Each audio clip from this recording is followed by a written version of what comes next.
éternel, on vient devant toi, Seigneur, ce soir. Puis on veut te remercier pour le privilège qu'on a d'être rassemblés ici, en ton nom. On te remercie, Seigneur, pour ton onction qui repose sur notre frère Jonathan, qui va bientôt apporter la parole, partager les choses que tu as montrées. Et on prie, Seigneur, que tu puisses ouvrir nos yeux et ouvrir nos oreilles pour recevoir les choses qui viennent de toi. On veut vraiment passer du bon temps avec toi, Seigneur Dieu. On veut s'approcher de toi, puis on te remercie parce qu'on va sortir de cette place plus bénie que lorsque nous sommes arrivés. On a prié au nom de Jésus. Amen. Donc, on peut accueillir chaleureusement maintenant Jonathan qui va venir nous enseigner. Merci beaucoup, Pasteur Joël.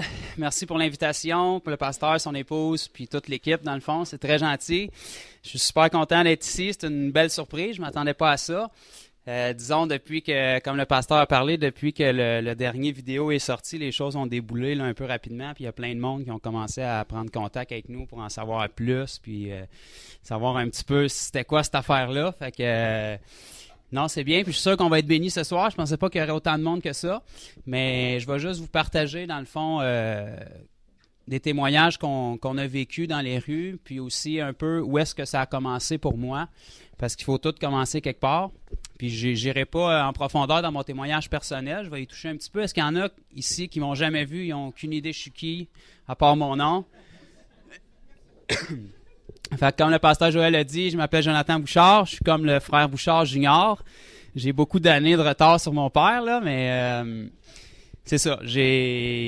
Évidemment, mes parents ont toujours été chrétiens depuis ma naissance. Fait que je suis né dans l'Église, j'ai grandi, j'ai grossi, j'ai vieilli dans l'Église. Mais ça fait pas de nous nécessairement un chrétien pour autant.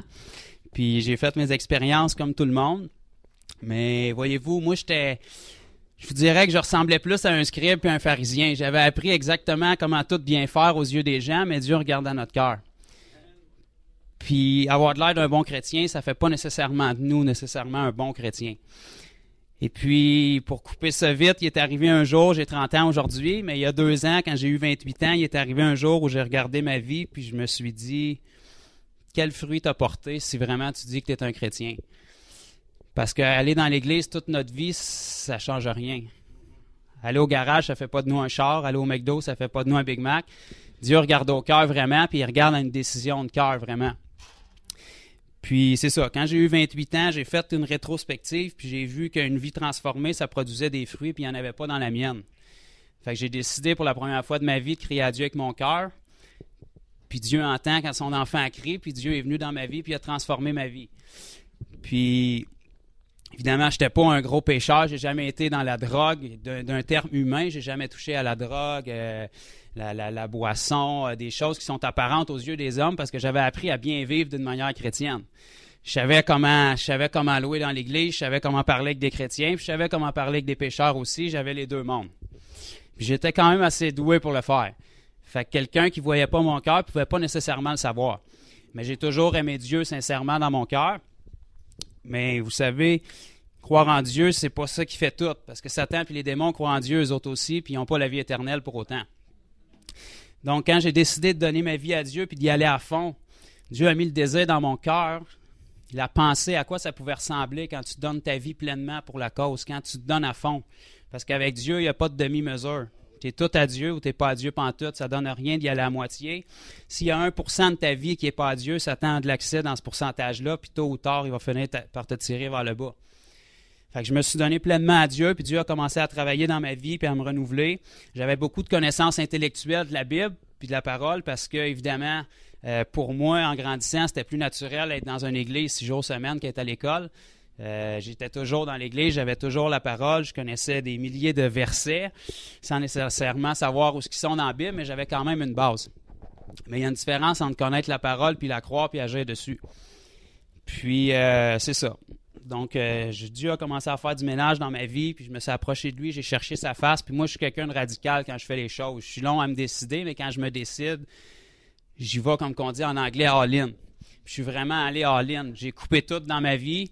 J'ai coupé contact avec tous les gens, j'ai coupé la télé, j'ai coupé toute la musique à 100%. Je me suis enfermé avec la Bible du matin jusqu'au soir quand je n'étais pas au travail. Puis j'ai commencé à renouveler mon intelligence, puis à chercher Dieu, puis j'ai pu progresser comme ça. J'ai encore beaucoup de progrès à faire quand on regarde mon père. Je suis loin d'être rendu avec son expérience puis tout. Mais Dieu, il regarde à notre cœur, puis il regarde à notre obéissance. Dieu agit pas sur la connaissance, il agit sur l'obéissance. Puis c'est ça qui est le principal problème dans le corps de Christ aujourd'hui, c'est que la majorité des chrétiens ont beaucoup trop de connaissances pour leur obéissance. S'ils obéiraient aux bases fondamentales, il y aurait beaucoup plus de fruits qui seraient portés, puis le royaume de Dieu avancerait à une vitesse qui est différente de ce qu'on voit généralement aujourd'hui. Donc c'est ça. Dieu a commencé à travailler dans ma vie, puis pour ramener ça jusqu'à l'année passée, au mois de juillet environ 2014.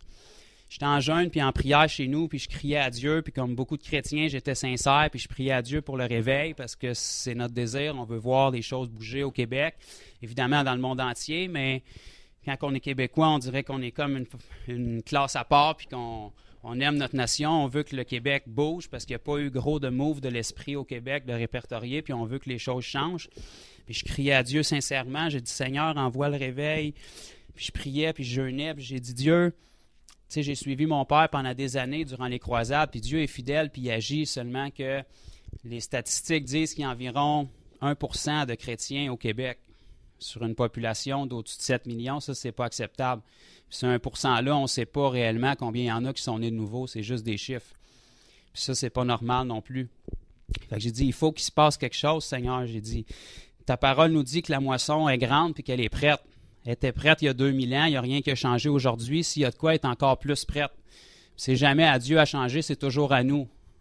Quand les choses ne bougent pas à la vitesse qu'on voudrait qu'ils bougent, c'est pas parce que Dieu retarde, c'est parce qu'il y a quelque chose qu'on n'a pas compris. Puis j'ai dit, Dieu, je suis sincère, s'il y a quelque chose que je n'ai pas compris ou que le corps de Christ en général n'a pas compris, ou il y a une réalité de l'Évangile puis de la vie chrétienne que je n'ai pas saisie, j'ai dit, révèle-nous-les. J'ai dit, peu importe comment j'ai vu mon père, ça fait des années qu'il fait des croisades, puis comme je disais, Dieu est fidèle, mais les âmes ne rentrent pas comme ils devraient rentrer. On dirait que peu importe la publicité qui est faite, les différentes façons, que ce soit sur Internet, la radio, la télé, ça coûte beaucoup de sous, puis on voit des résultats, mais on voit peu de résultats de ça. Fait que j'ai dit, Seigneur, montre-moi qu'est-ce qui cloche. Et j'ai dit mot pour mot, j'ai dit, montre-nous comment amener les âmes dans les croisades, puis dans l'Église, comment amener le monde à l'Église. Qu'est-ce qu'on ne comprend pas, qu'est-ce qu'on fait de pas correct. Puis Dieu m'a entendu. Tout le monde dit, Dieu m'a entendu. Parce que Dieu entend la prière du cœur, amen. Le lendemain que j'ai fait cette prière-là, j'étais sur mon laptop, puis je suis tombé sur des vidéos d'un homme qui s'appelle Todd White. Peut-être les plus jeunes vont le connaître. Aujourd'hui, il commence à être de plus en plus connu. Puis, en fait, il est très connu auprès des jeunes de mon âge et en descendant. Mais moi, comme j'ai dit tantôt, j'ai grandi dans l'Église, j'ai passé ma vie dans l'Église, puis j'avais jamais entendu parler de cet homme-là à venir jusqu'à l'an passé. Puis, je faisais aucune recherche sur lui, j'étais sur une page tout simplement, puis son visage passait sur la page, puis à chaque fois qu'il passait, il y a une voix qui me disait « Va voir, va voir ». Ça a fait ça 4-5 fois collé.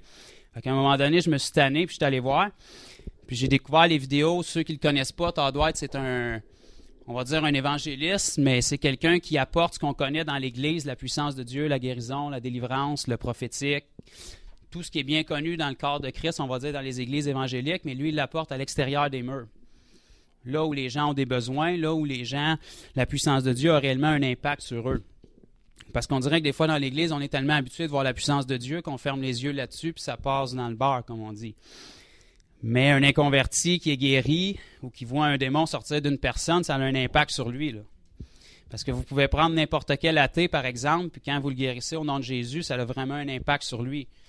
Parce que là, ça vient le bouleverser, puis il faut qu'il explique pourquoi qu'un Dieu qui n'existe pas est capable de le guérir. Puis ça, c'est une façon d'évangéliser. Fait que j'ai commencé à écouter des vidéos de cet homme-là, puis comme j'ai dit tantôt, moi, quand je me mets dans quelque chose, je me mets à fond. Fait que j'ai tout écouté ce qu'il y avait de disponible, puis au même moment où j'étais en train d'écouter ça, c'était le lendemain que j'avais prié, puis que j'avais demandé à Dieu, j'ai dit mot pour mot, montre-nous comment amener le monde à l'Église. Drette, quand j'étais en train d'écouter ça, il y a une voix qui est venue en moi. Ceux qui ont déjà entendu la voix de Dieu, vous savez, c'est comme une voix audible, mais c'est fort, c'est dans notre cœur, puis ça me dit, tu me demandais comment amener le monde à l'Église. J'ai dit, oui, Seigneur. Ça me dit, c'est pas au monde à venir à l'Église, c'est à l'Église à aller vers le monde. Aussi simple que ça, aussi carré, aussi direct. Peut-être vous allez me dire, ben Joe, tu aurais dû allumer avant. J'ai pas allumé, mais là, je suis allumé, puis j'espère que vous allez être allumé encore plus quand vous allez partir d'ici aujourd'hui. Puis j'ai commencé à écouter ses vidéos, puis la voix est revenue, puis ça m'a dit, va vers les gens, montre-leur mon amour, montre-leur ma puissance, pas pour essayer de les convertir, pas pour les voir comme des trophées ou des missions. Aujourd'hui, les chrétiens, on a tellement le cœur de convertir les gens, on veut bien faire, mais c'est qu'en cours de chemin, on oublie de les aimer, tout simplement. On veut tellement essayer de pointer ce qui est mauvais dans leur vie, mais il faut réaliser que les gens à l'extérieur des murs, c'est des pécheurs. Donc, un pécheur qui ne commet pas de péché, c'est pas normal. C'est juste normal qu'il commette des péchés. Il vit dans le mensonge, il vit dans le péché. Fait qu'il ne faut pas s'étonner, puis il ne faut pas pointer le mauvais dans sa vie. Il faut faire ressortir le bon. Il faut le voir avec la façon que Dieu le voit. Il faut le voir avec la perspective de Dieu. Peu importe la personne que vous rencontrez, Jésus est mort pour lui ou pour elle. Puis il est peut-être à un point de sa vie où vous étiez il n'y a pas très longtemps. Donc notre travail, c'est pas de juger les gens puis de faire ressortir le mauvais de leur vie. Un jour, la Bible nous dit qu'on va être juge des hommes et des anges, mais là, on n'est pas rendu là. Maintenant, notre travail, c'est d'être l'extension de l'amour du Père ici sur terre puis de manifester le royaume de Dieu. Donc, quand Dieu m'a dit ça, j'obéis parce que là, n'oubliez pas, je suis à fond pour Dieu. J'ai perdu 28 ans de ma vie à perdre mon temps puis à rien produire. J'ai beaucoup d'années à rattraper. Fait que j'ai commencé à faire des recherches puis j'ai découvert que cet homme-là n'était pas tout seul. C'est un des pionniers qui a fait ça de cette façon-là, disons, d'aller vers les gens puis de les approcher comme ça. Mais il y a beaucoup de gens qui ont commencé à le faire par après, puis il y a des gens qui non seulement ils le faisaient, mais ils ont commencé à entraîner d'autres croyants qui avaient vraiment à cœur de servir Dieu, mais qui n'avaient jamais eu leurs yeux ouverts sur cette réalité-là de l'Évangile, puis cette façon-là d'évangéliser. Puis, les choses ont déboulé, j'ai découvert des ministères puis tout, mais c'était tous des ministères qui étaient relativement assez loin. Puis, je suis tombé sur le directeur d'un ministère qui était ici en Ontario, au Canada. Fait que je l'ai contacté tout de suite, puis il dit, Dieu t'a sûrement dirigé parce qu'il dit, on a un Danois du Danemark qui vient pour une séance d'activation. Il est en Ontario la semaine prochaine. Fait que j'ai dit, gloire à Dieu. J'ai dit, la semaine prochaine, c'est un peu serré, mais l'autre semaine après, il faisait 2 places en Ontario. Il était à Toronto puis à Guelph. J'ai dit, pour Toronto, c'est trop serré, mais je vais prendre ma semaine de vacances, coûte que coûte, puis je vais y aller pour l'autre semaine. Fait que c'est ce que j'ai fait. Puis, avec mon père m'a accompagné. On a pacté nos trucs. J'ai fait mon chiffre au travail. J'ai fini. On a pacté nos trucs. On a descendu de nuit. On n'a pas dormi de la journée. On a assisté aux conférences. C'était une conférence de 3 jours. Probablement que les gens ne vont pas le connaître. Le ministère, c'est The Last Reformation. L'homme, il s'appelle Torben Søndergaard. C'est un Danois du Danemark. Puis lui, qu'est-ce qu'il fait, dans le fond, c'est que il dédie son ministère vraiment pour, il emploie le terme kickstarter, là, ça veut juste dire activer, prendre un croyant qui peut-être qui ne croit pas dans la guérison ou qui ne sait pas qu'il a le pouvoir de guérir les malades, puis il l'amène simplement dans les rues. Puis le plus dur, c'est de casser la glace puis d'aborder les gens, tout simplement. Fait que lui, il va aborder les gens, puis quand il trouve un malade qui est prêt à faire prier pour lui, parce qu'on ne peut pas forcer les gens, évidemment, mais la plupart des gens, ils n'y croient pas. Fait que juste pour vous prouver que vous avez tort, souvent, ils vont dire « vas-y ». Fait qu'une fois qu'il trouve la personne malade qui accepte de la prière, bien là, le plus dur du travail est fait, puis il fait prier la personne ou le nouveau converti. Cette personne-là, des fois, c'est des chrétiens que ça fait 20 ans qu'ils sont dans l'Église, mais ils n'ont jamais vu ça parce que soit qu'ils ont reçu de la doctrine ou des expériences, puis l'Église est venue avec 1001 raisons pourquoi la guérison ne pourrait pas se produire, quand la parole nous donne une seule raison pourquoi elle peut se produire, puis c'est Jésus-Christ, tout simplement. Il y a une seule raison que Jésus a donnée dans la parole pourquoi une guérison ne peut pas avoir lieu, puis c'est l'incrédulité. Ce n'est pas l'incrédulité de la personne malade, c'est l'incrédulité de la personne qui prie. Amen? Donc, c'est ça. On a assisté à cette conférence-là. Puis, c'était des conférences, comme j'ai dit tantôt, Dieu agit sur notre obéissance, pas sur notre connaissance. Vous n'avez pas besoin d'avoir une doctrine extraordinaire pour être capable de guérir un malade, par exemple. Vous avez juste besoin d'obéir puis d'être assez naïf pour croire la parole, tout simplement. Fait qu'on avait des sessions, c'était pas des gros enseignements. On s'est tout simplement présenté parce qu'il y avait du monde de partout à travers le Canada. On s'est présenté, on a eu quelques mots, on est allé dîner pour se connaître un peu. Mon frère Assad, qui est ici, on s'est rencontrés là-bas. Il vient de Montréal, mais il était là-bas. Puis on s'est rencontrés, puis tout de suite, ça a cliqué parce qu'évidemment, on a le même esprit, puis on était là vraiment pour servir Dieu, puis pour en connaître plus. Puis c'est ça, on allait manger ensemble, puis tout de suite, dans l'après-midi, il nous relâchait, puis on allait vers les gens. Fait qu'il nous lâchait dans la gueule du loup un peu. Au début, c'est un peu épeurant parce que tu sais pas par où commencer. Mais là, quand tu es là, tu n'as pas le choix. Tu peux pas rester planté dans le monde toute la journée. Il faut que tu fasses quelque chose.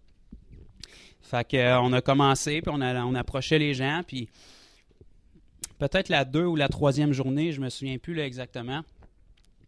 On était en équipe de 2 parce qu'on ne se déplace pas avec des gros groupes. Quand les gens voient une dizaine de personnes arriver sur eux pour leur imposer les mains, ils se sentent un peu envahis, là. Déjà que vous les approchiez en disant que vous êtes chrétien et que vous voulez prier pour eux, ça leur fait peur parce qu'ils ne sont pas habitués de voir des chrétiens qui vivent leur foi, tout simplement. Fait que la 3e journée, j'étais en équipe avec une dame, puis on évangélisait. On était dans Guelph, sur la rue principale en Ontario. Il y avait beaucoup de monde, on approchait les gens. Puis on essayait différentes approches. Parce que des gens que vous ne connaissez pas, vous les approchez, vous leur dites « Bonjour, je vais te poser une question, as-tu mal quelque part? » C'est pas ce qu'ils s'attendent d'entendre bien souvent. Puis souvent, c'est mieux de les approcher comme ça avant de leur parler de Dieu parce que les gens ont tellement une opinion négative face à la chrétienté qu'ils vous classent tout de suite comme une religion puis vous allez les perdre comme ça. Mais quand vous les approchez pour la guérison, ben ils peuvent penser que vous êtes un ramancheur ou que vous voulez leur vendre quelque chose, mais vous n'essayez pas de les convertir, vous êtes là pour les bénir, vous commencez par manifester la puissance de Dieu, puis après, leur cœur se rouvre, puis là, vous pouvez semer dans leur vie. Fait qu'on a tout simplement approché une madame qui était là, puis la madame, elle nous disait qu'elle n'avait pas de douleur. Mais j'ai expliqué, j'ai dit, bon, ben, c'est correct, madame, on ne veut pas forcer les gens à avoir un mal, on veut que vous soyez bien. Mais j'ai dit, nous, on est chrétiens, puis on fait juste se promener partout dans la ville. Aujourd'hui, on est divisés en groupes, on est là pour aimer les gens, tout simplement, puis les bénir. Puis j'ai dit, auriez-vous des besoins de prière? Si vous n'êtes pas malade, peut-être dans votre famille ou quoi que ce soit. Puis au moment où j'ai dit ça, la madame m'a regardé, puis elle a éclaté, elle s'est mise à pleurer. Puis c'est là qu'il y a quelque chose qui s'est déclenché en moi, puis je me suis rendu compte à quel point une parole peut faire la différence dans la vie de quelqu'un. On croise des gens à tous les jours, puis parce qu'on a peur, ou parce qu'on ne sait pas comment les approcher, ou parce qu'on a mille et une doctrines à pourquoi on ne devrait pas les approcher, on ferme les yeux, puis on continue notre route. Puis on ne réalise pas combien de personnes est-ce qu'on croise dans notre vie qui sont prêtes à recevoir des semences, ils vivent des choses, ils ont peut-être crié à Dieu pour avoir une réponse, puis vous êtes cette réponse-là. Mais parce qu'on se promène avec des œillères, on continue notre chemin, puis on se dit c'est des pécheurs, il faut se tenir loin d'eux autres. Mais quand on regarde la vie de Jésus, c'est pas qu'est-ce qu'il faisait. Jésus était en permanence pratiquement avec des pécheurs parce que c'est eux qui avaient besoin. Puis quand on est à l'extérieur des murs, c'est là que les besoins sont. C'est là que la puissance de Dieu, quand elle est manifestée, elle a un impact sur la vie des gens. Puis la madame, elle a croulé en larmes. Puis je chantais dans mon cœur que c'était quelque chose avec son fils. Fait que j'ai dit, tu sais, auriez-vous des proches dans votre famille? Puis là, elle a éclaté, puis elle a commencé à pleurer. Puis elle nous connaît pas, la madame, on l'a jamais vue. Puis on l'approche pour lui demander si elle a mal. C'est vraiment bizarre comme situation, là, tu sais. Puis elle a éclaté comme ça. Puis elle a commencé à s'ouvrir, elle nous a parlé. C'était dans sa famille, quelqu'un qui était dans la drogue. Puis voyez-vous, ça, c'est ce qu'on appelle, nous, une personne de paix. Quand on évangélise, c'est important de cibler des personnes comme ça, parce que ça, c'est des personnes que Dieu a déjà mis une semence dans leur vie. Dieu a déjà commencé à travailler dans leur vie par des situations. Des fois, ça peut être une rencontre dans le passé qui s'est passée. Ils ont déjà été proches de Dieu, ils sont retournés dans le monde ou quoi que ce soit, mais c'est des personnes sur lesquelles la puissance de Dieu va avoir un effet. Est-ce qu'on évangélise seulement les personnes de paix? Non, n'importe qui est malade, la volonté de Dieu, c'est qu'elle soit guérie. N'importe qui a besoin d'être aimé, d'être conseillé, vous êtes là pour être la lumière du monde. Mais les personnes de paix sont prêtes à recevoir plus d'évangiles. Il y a des personnes que même après avoir été guéris, ils se ferment automatiquement parce que ça les bouleverse puis ils ne savent pas de quel côté aller. Puis vous ne pourrez pas semer plus, vous ne pouvez pas en donner plus à la personne qui est prête à en recevoir. Si vous venez de mettre une semence dans sa vie avec la guérison, puis vous poussez pour la convertir, vous pouvez déraciner la semence que vous venez de mettre, puis la personne, elle se sent pousser, puis elle sent que vous êtes là, pas vraiment pour l'aimer, mais encore, vous la voyez comme une mission, puis un trophée. Puis il faut faire très attention à ça. Fait que, juste là, cette expérience-là avec la dame, elle n'avait pas été guérie, on n'a pas prié pour elle, mais mes yeux se sont ouverts sur une réalité que beaucoup de chrétiens passent à côté. Les besoins sont là, puis on est appelé à être la lumière du monde. Dieu a décidé de toucher les gens à travers nous, c'est le ministère qu'il nous a donné. Il ne le fera pas à travers les anges, il ne le fera pas tout seul, il nous a donné l'honneur d'être l'extension de son amour et de sa puissance ici sur terre. C'est notre ministère en tant qu'enfant de Dieu. Et puis cette dame-là, elle a commencé à s'ouvrir, puis on lui a tout simplement dit, on est en conférence ici dans une auberge, dans un hôtel en Ontario. Puis le soir même, elle était à la réunion, puis elle a assisté à la conférence. Puis on ne l'a pas forcé, on n'a pas... Moi, je l'ai laissé avec la dame qui était avec moi, puis j'ai vu quelqu'un de malade passer, fait que je suis allé vers cette personne-là, puis on ne l'a pas poussé. Simplement une parole comme ça. La dame, elle avait déjà eu une semence dans sa vie. On ne connaît pas ce qu'elle a vécu. On ne sait pas à quel point qu'elle est rendue. On ne sait pas ce qu'elle traverse. Mais juste par une parole. Puis combien de personnes est-ce qu'on rencontre dans nos vies comme ça? On ne sait pas qu'est-ce qu'ils traversent. On ne sait pas à quel point ils sont. Mais si on ferme les yeux dessus, bien, on ne verra jamais le royaume de Dieu se manifester et se répandre. Alors, je suis ici pour parler de guérison. Puis là, je ne vous en ai pas parlé encore mais... À cette conférence-là, c'était une conférence d'activation. Donc, avant qu'on sorte dans les rues la première journée, comme je vous ai dit, on n'a pas reçu de doctrine. Il nous a juste expliqué certains points. Vous allez me dire, c'est évident, mais des fois, avec le stress, on ne réalise pas ce qu'on fait. Mais exemple, quand on va prier pour quelqu'un qui a un problème dans le visage, on ne va pas mettre nos mains puis rentrer dans sa bulle ou on ne l'étrangle pas ou des choses comme ça. Non, vous seriez surpris de ce qu'on fait quand on est là, puis on ne sait pas. Au début, là, aujourd'hui, pour moi, ça semble facile, mais si vous le faites, vous allez voir qu'au début, il y a beaucoup de... Puis Satan est contre vous aussi, il y a beaucoup de pensées qui vous passent dans la tête, là, tu sais. Fait qu'avant qu'on sorte la première journée, quand on était dans la salle de conférence, l'homme il a dit, bon, ben on va pratiquer ça tout de suite. L'homme qui était en charge de ce ministère-là, il a dit, on va pratiquer ça tout de suite avant de sortir. Est-ce qu'il y a des gens ici qui sont malades, qui auraient des besoins de prière? Fait que là, il y a des gens qui ont commencé à se lever puis avancer. Puis là, il a dit, est-ce qu'il y a quelqu'un ici qui a jamais prié pour quelqu'un qui a été guéri instantanément? Fait que là, pratiquement toutes les mains se sont levées, incluant la mienne. J'ai essayé de la mettre plus haut que les autres. Puis là, il a regardé la foule puis il m'a pointé. Il dit, toi, t'aimes-tu Jésus? J'ai dit, oui. Fait que là, il dit, je savais que t'aimais Jésus, viens-t'en ici. Fait que là, il m'a fait avancer en avant. Puis là, il y avait une équipe de tournage aussi là parce qu'ils sont en train de tourner un film qui va sortir dans les prochains mois sur tout ce qui se passe dans les rues comme ça. Puis, il a pris la première personne qui était dans la ligne. Puis, il a demandé « Qu'est-ce que tu as? » Mais évidemment, on était en Ontario, fait que c'est en anglais. L'homme, il a dit « I have pain in my knee ». Il avait de la douleur dans son genou. Mais il n'a pas donné de détails, c'est tout ce qu'il a dit. Fait que là, il m'a regardé, puis il m'a dit « Tu peux prier pour lui ». Mais moi, j'avais déjà écouté toutes les vidéos de ce ministère-là. J'avais appris toutes les prières par cœur, puis la façon de procéder que le gars faisait. Parce que je voulais être sûr de faire exactement comme lui. Fait que là, j'étais prêt, là. J'avais descendu en Ontario de nuit pour faire cette prière-là, fait que je savais à quoi m'attendre. Fait que là, l'homme, il a juste dit « J'ai mal au genou ». Fait que je me suis penché, j'ai mis mes mains sur son genou. Puis ceux qui ont vu les vidéos, là, vous allez voir, c'est des prières très rapides. C'est pas des prières, en fait, c'est des commandements. Fait que j'ai juste prié sur son genou. « Father, in the name of Jesus, I command all pain to go right now. » Puis là, l'homme, il s'est penché, puis là, il dit « I can't believe this ». Moi, je pensais qu'il était incrédule, puis qu'il disait, tu sais, ça marche pas. Puis là, il se relève et dit « I don't have any pain ». Ma douleur est toute partie. Fait que là, l'équipe de tournage arrive, puis il commence à lui demander prendre son témoignage, puis tout. Puis moi, j'étais à côté, puis je suis encore un peu sous le choc, tu sais. Je m'attendais que ça arrive, mais la première fois que ça arrive, t'es comme, ça se peut-tu que ça soit aussi simple que ça? J'ai pas jeûné, j'ai pas une équipe de prière, j'ai pas parlé en langue, j'ai pas tombé à terre, Fait que l'homme, il commence à donner son témoignage, puis il dit, j'ai 36 ans aujourd'hui, puis il dit, à l'âge de 16 ans, je me suis éclaté le genou. Fait que là, moi, je sors de la ligne, puis je le regarde un peu. Puis moi, il avait juste dit qu'il avait mal au genou, mais si j'aurais su tout ce qui se passait, peut-être qu'il aurait encore mal aujourd'hui parce que ça m'aurait affecté. Il dit, à l'âge de 16 ans, je me suis égrené le genou, puis ça fait 20 ans que je traîne cette douleur-là, puis il dit, je travaille sur la construction. Il dit, là, j'étais prête à tomber en arrêt de travail pour aller me faire opérer, parce que quand je me pense, mon genou, c'est comme un sac de chips. C'est tout égrené, puis ça craque, puis il dit, je suis obligé de me pencher sur une jambe, puis de laisser l'autre droite, puis il dit, j'étais supposé de me faire opérer, puis d'arrêter de travailler, puis il dit, là, je sens plus rien. C'est une prière de 2 secondes, là. C'est aussi ridicule que ça. Puis là, ça s'est passé. Ça, c'est ce qu'on appelle être kickstarté.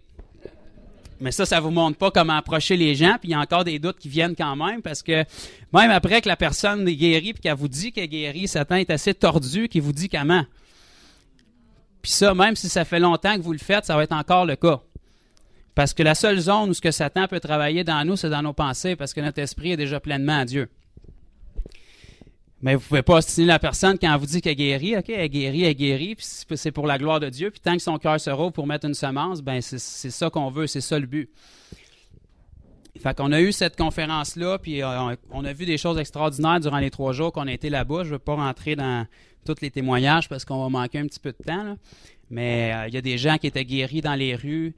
Ils venaient le soir à la conférence, on leur partageait l'Évangile, ils étaient baptisés dans la piscine de l'hôtel le soir, puis il s'est passé des choses là, vraiment incroyables. Puis ça, c'est pas un événement isolé, là, il y en a beaucoup, puis partout où ça se produit, les conférences, c'est toujours le même scénario. Parce que quand on obéit sur la parole, Dieu est fidèle. Ce qu'on peut lire dans le livre des Actes, ça n'a pas changé. La raison pourquoi on ne le voit pas, c'est qu'aujourd'hui, il y a beaucoup de chrétiens, mais il n'y a pas beaucoup de disciples. C'est ça la différence. Dans le livre des Actes, l'Église était beaucoup plus petite, mais c'était des disciples qui avaient saisi que quand ils donnaient leur vie à Christ, il fallait qu'ils y aillent à 100%. Puis il n'y avait pas la connaissance que la majorité des chrétiens ont aujourd'hui, fait qu'ils recevaient l'enseignement puis ils faisaient ce que les gens leur disaient. Quand Jésus a marché avec ses disciples, il ne les a pas assis dans une salle puis leur donné de la doctrine pendant ces 3 ans et demi de ministère ici sur terre. Il allait parmi les gens, les disciples suivaient, puis ils le voyaient faire des signes, des prodiges, des miracles, guérir les malades, chasser les démons. Donc, par exemple, dans Matthieu 28, quand Jésus leur a dit « Allez par toute la terre annoncer la bonne nouvelle », les disciples ne sont pas tombés comme ça, se disaient « Comment on va faire ça ?» Ils savaient exactement comment le faire. Ça faisait 3 ans qu'ils suivaient Jésus puis qu'ils voyaient que du succès. Donc, ils ont été assez naïfs pour obéir à ce que Jésus disait, puis ils ont eu du succès aussi. Puis si vous obéissez à la parole aujourd'hui, le Saint-Esprit est encore le même, puis vous allez avoir du succès aussi. Évidemment, je ne suis pas en train de dire que j'ai 100% de réussite, puis ce que je peux vous dire, c'est que si Jésus serait ici, lui, il avait 100% de réussite. Puis nous, on marche vers ça. Parce que qu'est-ce qu'il faut renouveler, c'est nos pensées. Parce que Satan nous a tordus, puis pour nous, quand on entend des mots comme cancer ou un bras cassé, une jambe cassée, c'est plus difficile qu'un mal de tête. Mais pour Dieu, il n'y a aucune différence entre les deux. Donc, c'est pour ça que des fois, c'est préférable, même de ne pas avoir trop de détails. C'est pour ça que des choses qui sont souvent pas apparentes, comme un mal d'épaule, ou vous ne le voyez pas, donc ça ne vous affecte pas. Mais si vous commencez sur une fracture ouverte, ça se peut que ça vous affecte plus. Mais pourtant, pour Dieu, c'est la même puissance, c'est le même miracle, puis c'est pas plus difficile. Jésus n'a pas forcé plus pour ressusciter Lazare que pour guérir n'importe qui d'autre.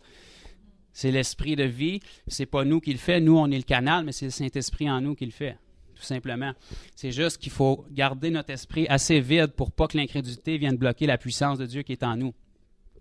La majorité des chrétiens, l'erreur qu'ils font, c'est qu'ils forcent pour avoir la foi. Ils veulent tellement que la personne soit guérie ou qu'elle reçoive qu'ils se mettent à forcer comme si la puissance venait d'eux. Mais le problème dans ça, c'est que la foi, on l'a. Dieu nous a départis à chacun une mesure de foi. Ça, c'est que vous le vouliez ou pas, Dieu vous a fait comme ça. Ce qui arrive, c'est que souvent, on a trop d'incrédulité, puis c'est ça qui empêche la foi d'agir. C'est pour ça que quand on prie pour les gens, on peut prier 2-3 fois avant de voir une percée complète, parce que si ça ne part pas toute la première fois, on avait de l'incrédulité, mais il y a quand même de la foi qui est passée dans notre prière, puis Dieu a pu agir. C'est pas Dieu qui tarde pour la guérison, là. Dieu fonctionne avec notre foi. Donc, si vous abandonnez là, la personne va rester avec 80 ou 75% de guérison. Mais si vos yeux ne sont pas sur sa situation, mais sur la parole, vous priez encore, puis vous priez jusqu'à temps que la personne vous laisse faire. Vous ne courez pas après puis l'harceler, mais l'avantage en faisant des courts commandements puis des courtes prières, c'est que vous pouvez prier 4, 5, 6 fois pour une personne en dedans d'1 minute, puis elle n'est pas tannée. N'importe qui a 1 minute. Mais quand vous faites des courtes prières, des commandements, vous avez accès à faire plusieurs prières. Puis quand vous obéissez avec la parole puis que la situation ne change pas votre foi, bien là, Dieu commence à agir. Parce que si ça ne marche pas le premier coup, c'est pas nécessairement que ça n'a pas marché, mais c'est que Satan est lent à bouger. Parce qu'il sait que si la personne vous dit qu'elle a encore mal puis que vous vous découragez, bien, il peut rester là. Parce que ce qu'il faut comprendre quand on vient poser les mains pour un malade, on n'est pas en train de demander à Dieu, de supplier Dieu de venir la guérir ou de supplier la maladie de s'en aller. La maladie, elle a été détruite à la croix il y a 2000 ans, peu importe qui est la personne, peu importe son problème. La seule chose, c'est que Satan est assez tordu que lui, il est là illégalement. Puis il se dit, si cette personne-là ne rencontre pas de chrétien qui a une connaissance de la parole, je vais pouvoir rester là. Mais quand vous arrivez, vous ne venez pas supplier Dieu de la guérir, vous venez donner le commandement à la maladie.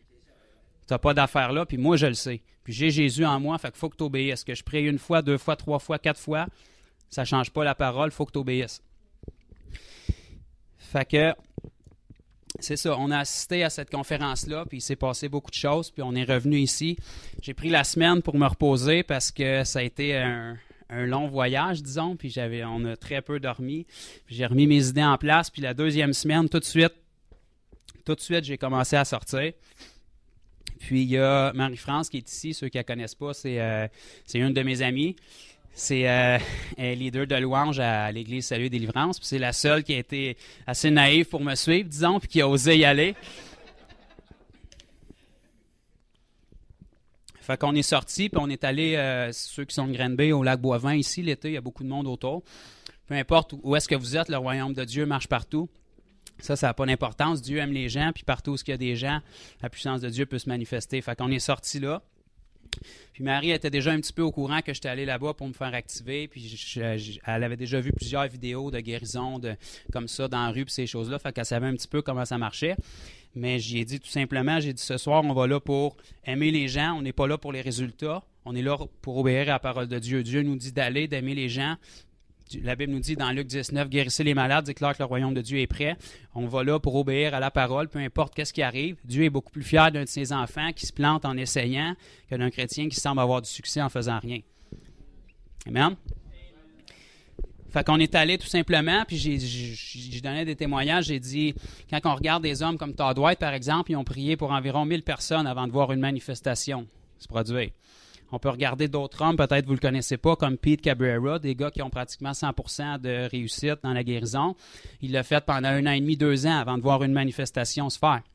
Pourquoi aujourd'hui c'est plus rapide que ça? C'est parce que ces hommes-là, ils le faisaient sans précédent. Il n'y avait pas de précédent, ils s'appuyaient sur Jésus puis sur la parole. Il n'y a personne qui avait modelé ça de cette manière-là dans les rues avec des pécheurs. Une des raisons pour ça, c'est que pendant longtemps dans l'Église, il y a eu une doctrine ou une mauvaise compréhension de la parole qui utilisait les Écritures pour dire qu'il fallait que les deux personnes aient la foi pour que Dieu puisse bouger. Donc, ces hommes-là, ils devaient combattre avec ces doctrines-là puis ces enseignements-là, mais en persévérant puis en s'appuyant. Il faut être décidé puis il faut croire la parole pour prier pour 1000 personnes avant de voir une personne être guérie.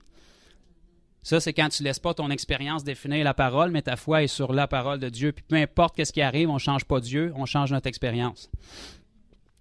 Donc, Marie, ses attentes étaient très basses, j'imagine. Elle devait s'attendre qu'on prie pour au moins 1000 personnes avant que ça marche. Puis on a abordé les gens, mais il y a beaucoup de monde qui sont très en santé au lac parce qu'ils font du jogging. Puis la plupart des gens, au début, déjà, souvent les gens, quand ils ont quelque chose, ils vous le diront pas parce qu'ils vous connaissent pas puis ils trouvent ça bizarre. Là. Fait que on est tombé, après 4 ou 5 personnes, on est tombé sur un homme qui avait des problèmes dans son cou. Ça faisait des années qu'il avait ça, de l'arthrite ou des rhumatismes, puis il avait de la douleur dans son cou, puis c'était assez intense. C'était toujours 8 sur 10, ça partait jamais. Puis on a prié pour lui. Et là, je vous donne le punch. L'homme n'a pas été guéri, fait que soyez pas déçus, mais je vous donne le témoignage pour vous montrer que ça ne change pas la parole de Dieu. Il faut continuer pareil. Puis c'est pas parce qu'un n'est pas guéri que Dieu ne l'aimait pas, puis c'est pas parce qu'un n'est pas guéri que vous n'êtes pas bon, que vous n'avez pas le don de guérison, puis que vous n'êtes pas dans la volonté de Dieu. On doit progresser, puis on ne peut pas progresser si on ne le fait pas, tout simplement. On a prié 4 fois pour l'homme, puis je priais avec toute la force que j'avais. Là. Puis l'homme, il nous disait qu'il n'y avait pas d'amélioration. Mais ils ne s'attendent pas que ça va marcher de toute façon, fait qu'ils ne repartent pas déçus.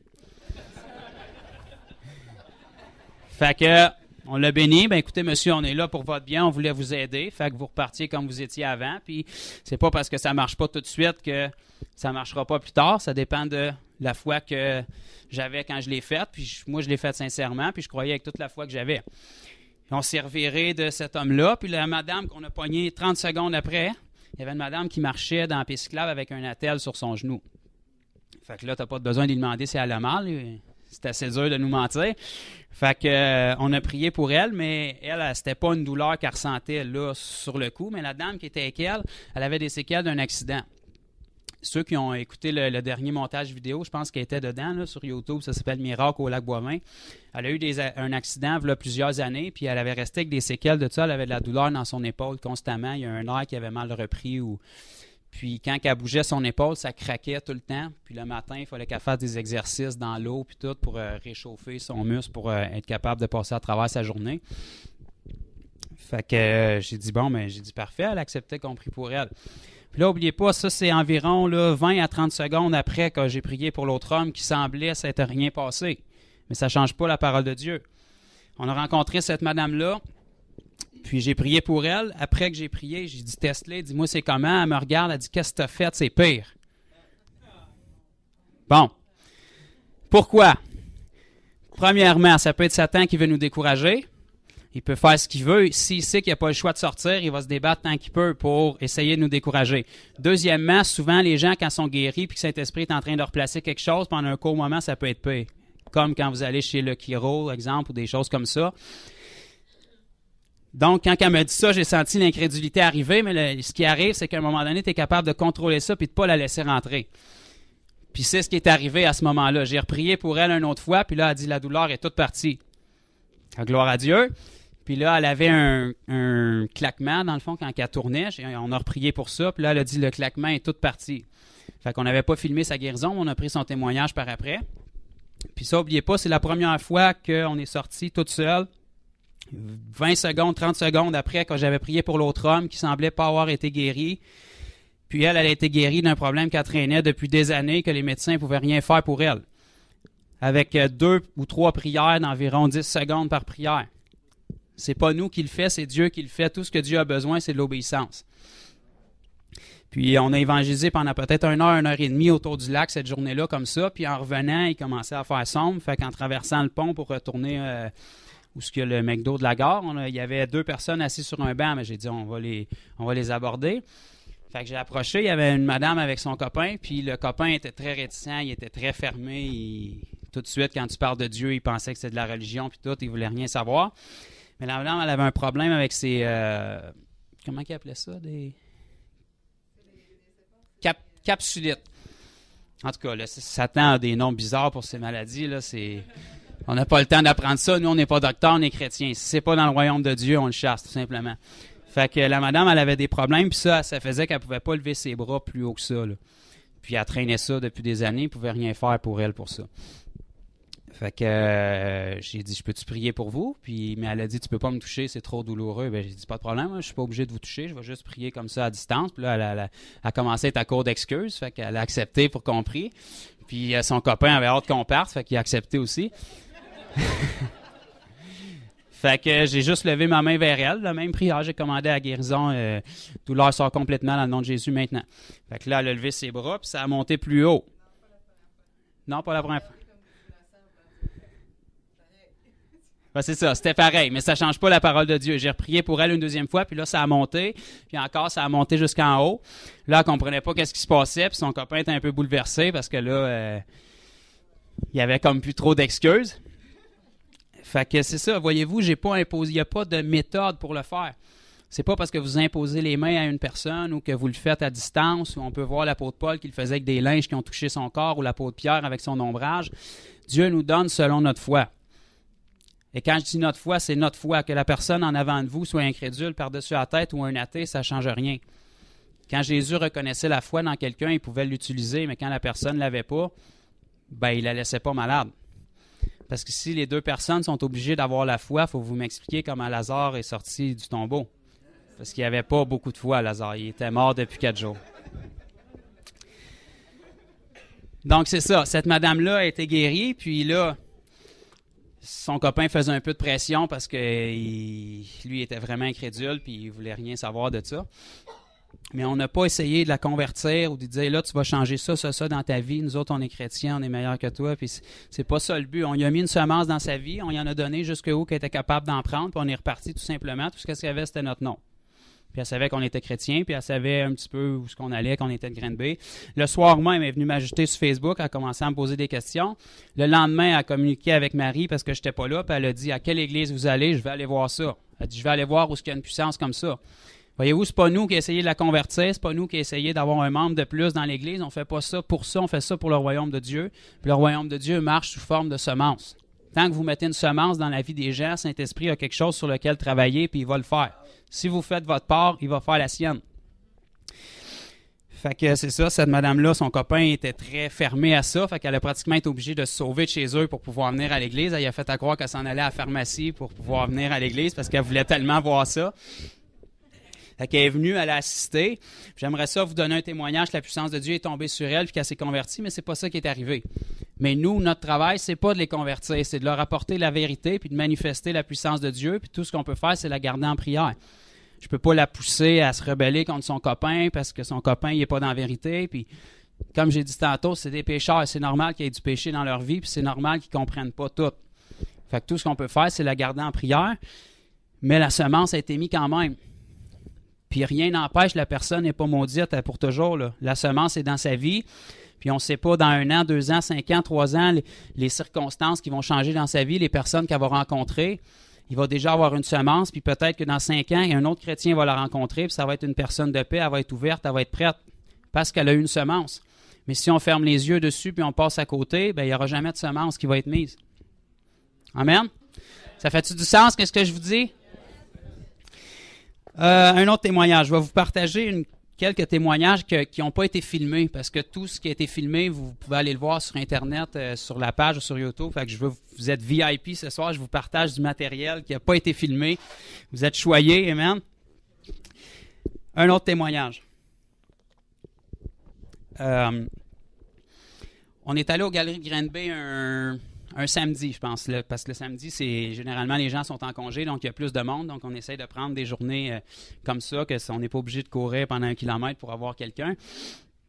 Puis moi, je finis de travailler tard les vendredis, puis je retravaille les samedis après-midi, donc ça nous laisse vraiment un court laps de temps. Puis cette journée-là, on avait à peu près 30-40 minutes maximum. Fait que Marie était avec moi cette journée-là aussi, j'ai dit... On va voir qu'est-ce que Dieu est capable de faire en 30 minutes. On est là pour sa gloire, pour son royaume, puis c'est le temps qu'on a, fait qu'on va l'utiliser. Fait qu'on a commencé, on a abordé les gens, on a eu des conversations, on est tombé sur un monsieur, il était très fermé, il voulait rien savoir. On a quand même parlé avec lui, puis c'est un monsieur d'un certain âge, puis pour lui, la maladie, c'était là pour nous renforcer, c'était là pour nous rendre plus forts, puis le corps se guérit de lui-même, puis il a raison d'une certaine façon, le corps se guérit de lui-même, et nous, ce que je t'apporte, c'est une guérison divine. Si tu as le bras cassé, puis il se guérit devant tes yeux, ça, c'est pas une guérison naturelle. C'est de ça que je suis en train de te parler, là. Mais voyez-vous, on n'a pas maudit la personne puis essayé de la corriger. On a simplement essayé de semer dans elle. Elle n'était pas ouverte. J'ai essayé de toutes les façons. Mais l'idée, c'est pas de rentrer dans une argumentation puis un débat. Ça sauve personne.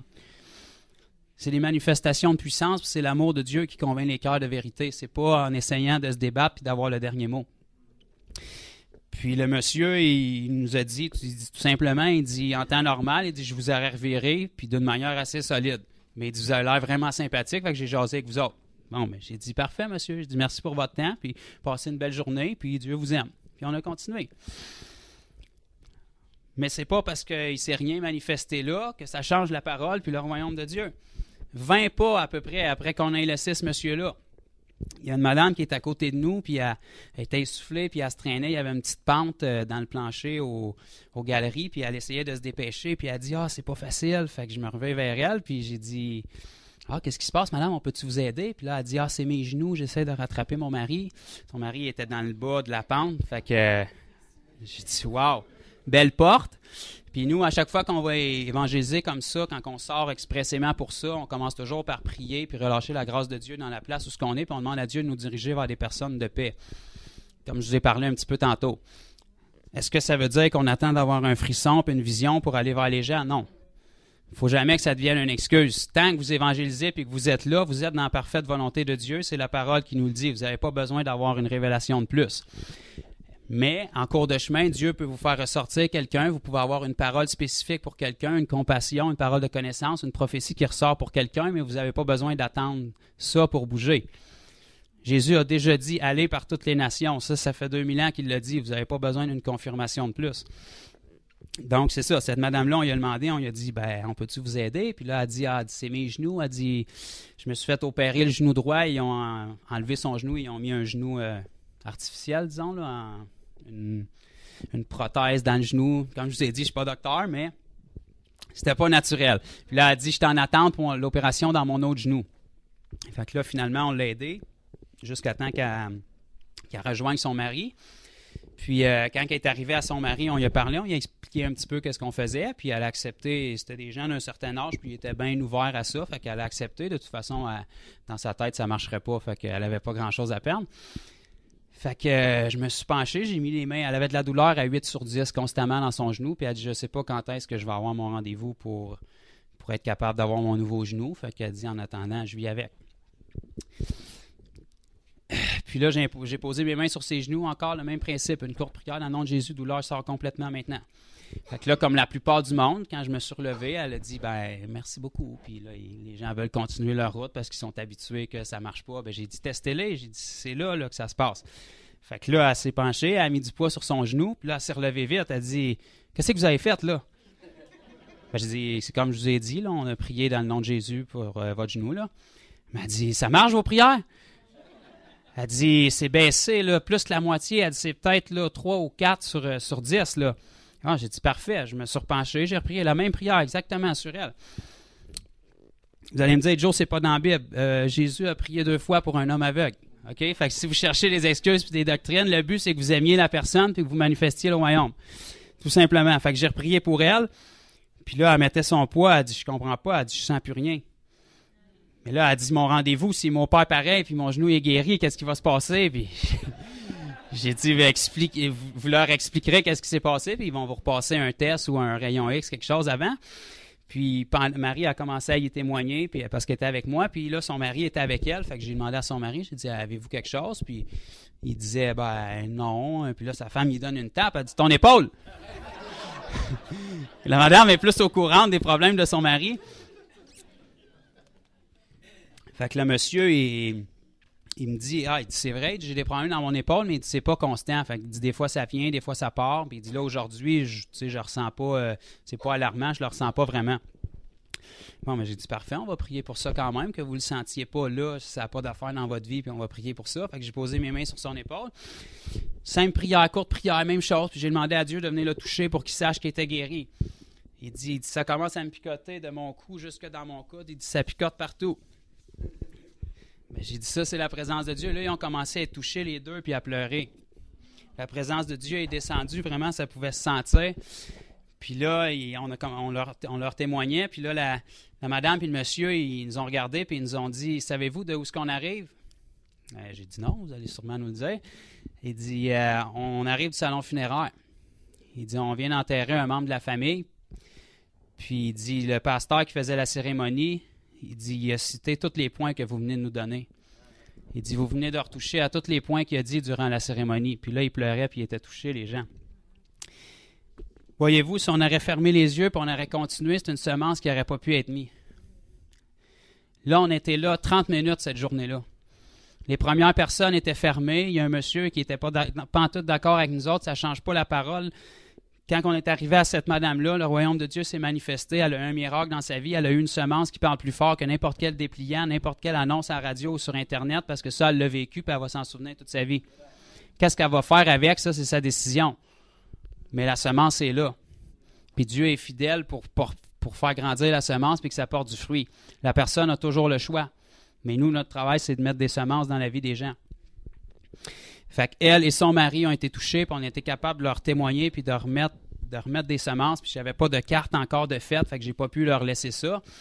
Mais j'y vais avec la connaissance que j'ai, puis c'est tout ce qu'on pouvait faire. Fait que je les garde en prière, puis c'est un témoignage de plus. Amen. Un autre témoignage. Encore aux Galeries de Green Bay. Ça commence à être un lieu béni, là. Il y a beaucoup de miracles qui se passent là-bas. C'est bien parce qu'on ne s'est jamais fait sortir encore là-bas. Dans des centres commerciaux, quand ça commence à attirer les foules, on est obligé de sortir. Puis c'est correct, les gens font leur travail. On était à Saint-Jean à un moment donné avec un groupe, puis on était 3 groupes de 10 parce qu'on activait une trentaine de personnes. Puis les 3 groupes se sont fait sortir par les gardiens de sécurité. Ils ont dit, si vous êtes avec les guérisseurs, on va vous demander de quitter parce que ça fait des attroupements. Bon, ben on obéit aux autorités, ils font juste leur travail, mais c'est bénissant de se faire sortir parce que Dieu est en train de guérir les gens. Puis mon frère Assad, il était avec une madame, puis la madame, elle voulait tellement être guérie qu'elle a dit, moi, je vais vous suivre en dehors du centre d'achat pour que vous puissiez continuer à prier pour moi. Donc, j'étais aux Galeries Green Bay, puis ça, c'est un homme qui est dans la vidéo, puis il est sur YouTube, ceux qui ont suivi un petit peu, là, c'est un jeune homme on était obligé de couper son visage parce qu'il voulait pas être filmé, parce qu'il était en train de travailler, mais il y avait un kiosque où il vendait des tours de Ferrari sur piste, puis tout ça, puis moi, je l'ai approché. Puis c'est un jeune homme un petit peu plus jeune que moi, puis vraiment bâti, les tatous, puis tout, là, il s'entraîne, puis il s'était blessé en s'entraînant, puis il avait une lésion dans le biceps du sauce-épinier. C'est encore un nom bizarre que Satan a donné à ces maladies, là. Puis ça a fait que ça a jamais bien repris. Puis là, il avait été obligé d'arrêter de s'entraîner à cause de ça. Puis il a perdu la sensation dans son majeur à cause que le nerf était relié avec son doigt. Puis ça, on le voit dans la vidéo. J'ai prié pour lui. Il a été guéri. La sensation est revenue dans son doigt. Le Saint-Esprit est descendu sur lui. Il a commencé à sentir des picotements partout dans son torse puis dans ses bras. Puis la douleur est partie complètement dans son biceps. Bon, gloire à Dieu. Mais la semaine d'après, on est retourné aux galeries encore pour évangéliser. Puis son kiosque était encore là. Fait que moi, je suis rentré par un autre côté du centre d'achat, puis Marie était avec un autre groupe. Elle dit, il s'appelait Soledad, le jeune homme. Elle dit, il est encore au kiosque. Bon, j'ai dit, parfait, je vais passer en douce pour voir qu'est-ce qui se passe. Fait que j'ai passé par là, comme si de rien n'était, juste pour lui dire salut. Ah, salut, puis ça va bien ton bras? Fait que là, il me fait signe. Fait que là, je m'en vais le voir au kiosque. Fait que là, il dit, ça va bien, j'ai plus de douleur, j'ai recommencé à m'entraîner cette semaine. Il dit, tout est correct, mais là, j'aurais des questions à te poser. Ah bon, ben j'ai dit, parfait, je suis pas venu ici pour ça, mais on va en profiter. Fait que il me dit, moi, il dit, lui, c'est comme une job secondaire là, de la promotion qu'il faisait. Il y a une compagnie de pavage dans le coin de Montréal. Puis il dit, je suis descendu, puis j'ai parlé de ça avec mes actionnaires quand tu as prié pour moi, la guérison que j'ai eue, puis tout. Puis il dit, pendant que je leur racontais ça s'est mis à le picoter partout sur le corps, puis il y avait des frissons. Fait que là, il dit, eux autres, ils m'ont dit que tu devais avoir une puissance que tu m'as transmise, puis là, je la traîne avec moi, puis quand j'arrive là-bas, ça tombe sur eux autres. Fait que là, j'ai dit, bah, c'est pas tout à fait comme ça que ça marche, mais j'ai dit, j'ai pas commencé à mépriser qu'est-ce qu'eux autres y avaient dit, mais ça m'a rouvert une porte pour être capable d'y témoigner.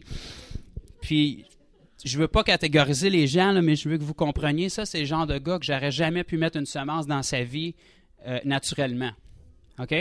Si je serais arrivé et j'y aurais dit, mon ami, Jésus t'aime, est-ce que tu voudrais qu'on parle d'un livre qui s'appelle la Bible ensemble? Je peux vous garantir à 99% qu'il m'aurait reviré. Mais là, parce que je ne l'ai pas approché pour ça, j'ai manifesté la puissance de Dieu. N'importe qui est malade, généralement, veut être guéri, même s'il n'y croit pas. Il a été guéri, là, il était ouvert, puis c'est lui qui me le demandait. Là, vous ne forcez pas l'Évangile dans quelqu'un, c'est lui qui a une faim puis il a une soif, même si sa foi n'est peut-être pas rendue puis qu'il ne croit pas, il a des questionnements puis il est ébranlé. Puis là, vous pouvez semer dans sa vie. Ça, c'était la semaine d'après, là. Il s'en souvenait encore.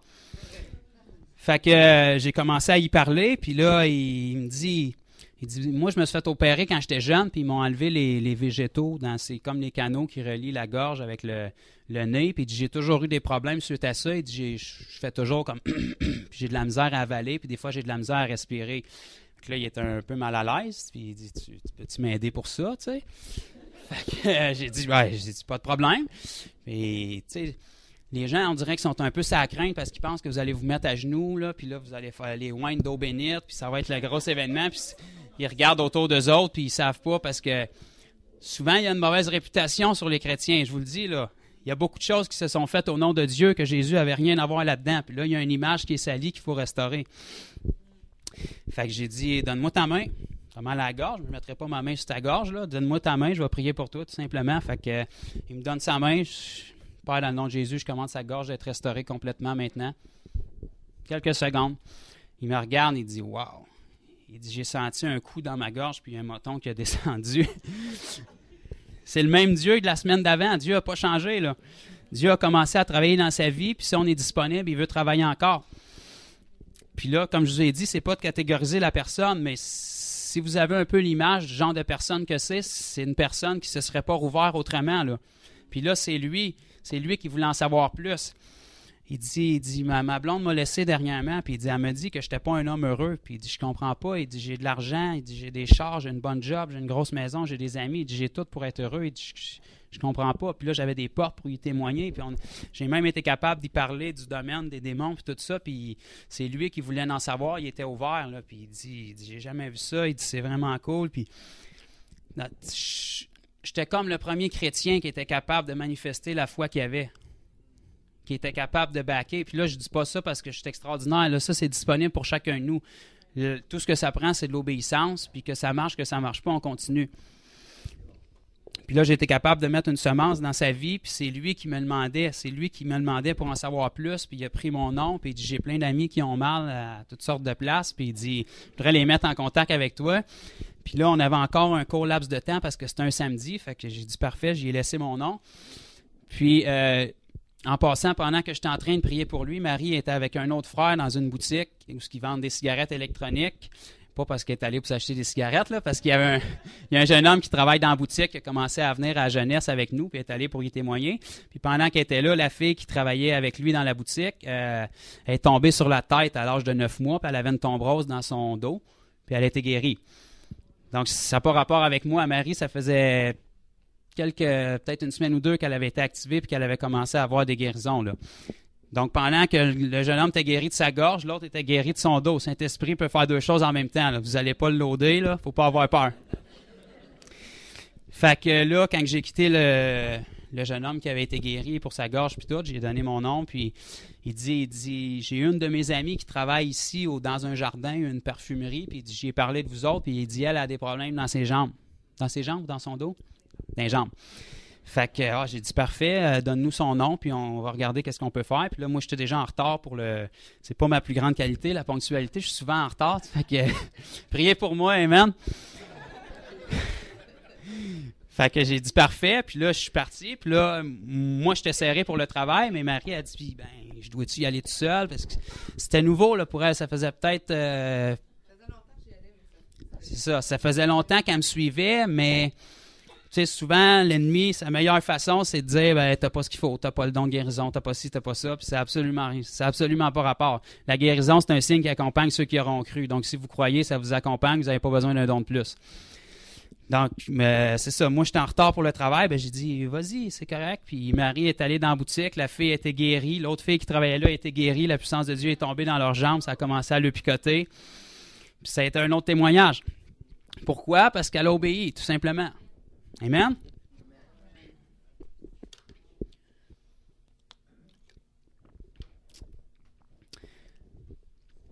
Donc, ça, c'est juste quelques témoignages. Je ne vais pas vous tenir ici. Joël m'a dit 1 heure et demie, mais je peux pas, si je couvre tous les témoignages, on ne sortira pas. C'est pour ça que j'essaie de vous donner ceux qui n'ont pas été filmés. Mais, bon, Dieu est fidèle, puis tout ce qu'il nous demande, c'est d'obéir, tout simplement. Ça, c'est juste quelques témoignages que je vous donne, puis j'en rajoute pas, là, je peux vous le garantir. Marie était là avec beaucoup des fois avec moi, mon frère Assad, il était là aussi, puis c'est vraiment la puissance de Dieu, c'est miraculeux, c'est la guérison, c'est surnaturel, ça existe encore aujourd'hui, c'est disponible pour chacun de nous. OK? Puis la guérison, c'est une des façons, c'est une des choses qui nous est disponible. Moi, je ne suis pas en train de vous dire que j'ai la science infuse, j'ai tout saisi puis que je marche pleinement dans tout ça. Moi, mon désir, c'est d'aider le corps de Christ dans ce que j'ai réussi à saisir, puis je progresse encore là-dedans. Évidemment, dans les prochaines semaines, le pasteur m'a dit que vous allez recevoir des formations, des enseignements sur l'évangélisation prophétique aussi. Ça, c'est un autre aspect, puis c'est le même Saint-Esprit, c'est tous des dons de l'Esprit. Que ce soit la guérison, la délivrance, c'est la puissance de Dieu qui est en vous, puis ça se manifeste de n'importe quelle forme. Tout ce qui sert à mettre une semence dans la vie des gens, ben c'est ça le but, c'est pour ça qu'on fait ça. C'est pour ça que Dieu nous a équipés comme ça. Dieu aurait pu nous envoyer en mission, puis nous dire aller par toute la terre, puis nous laisser battre de l'air comme ça, pas de puissance. Puis là, on se retrouverait comme toutes les autres religions à faire des débats de doctrine. Mais la seule différence avec la chrétienté, c'est qu'on a une puissance qu'aucune autre religion peut avoir. Mais depuis trop longtemps, l'Église essaie de convertir les gens avec des paroles sans utiliser cette puissance-là. Mais voyez-vous, aujourd'hui, il y a des millions de religions dans le monde, puis les gens choisissent celles qui vont le mieux avec leurs valeurs, tout simplement. Donc, si vous n'aurez jamais un argument assez convaincant pour faire changer leur façon de penser, parce qu'ils vont juste vouloir vous tenir tête, tout simplement. Mais si vous êtes capable de manifester la puissance de Dieu, ils font ce qu'ils veulent avec. Ça leur appartient. Mais ça, c'est réel. Puis c'est une semence qui va être plus forte dans leur vie, comme j'ai dit tantôt, que n'importe quel pamphlet. Il faut comprendre que notre travail, ce n'est pas d'amener les gens à Jésus, c'est de leur amener Jésus. Si vous essayez de les amener à Jésus, ils ont le choix de vous refuser puis de rejeter ce que vous dites, puis ça, c'est leur opinion, elle a autant de valeur que la vôtre, puis c'est leur choix. Mais si vous leur amenez Jésus, ils ne peuvent pas changer ce que vous avez. Qu'ils l'acceptent, qu'ils ne l'acceptent pas, vous pouvez juste leur donner ce qu'ils sont prêts à prendre. Vous ne maudissez pas la personne. Si elle n'est pas ouverte là, ça se peut qu'elle soit ouverte dans 1 semaine, 2 semaines, 3 semaines, 6 mois, 1 an, on ne le sait pas. Notre travail, c'est juste d'aller puis d'obéir, tout simplement.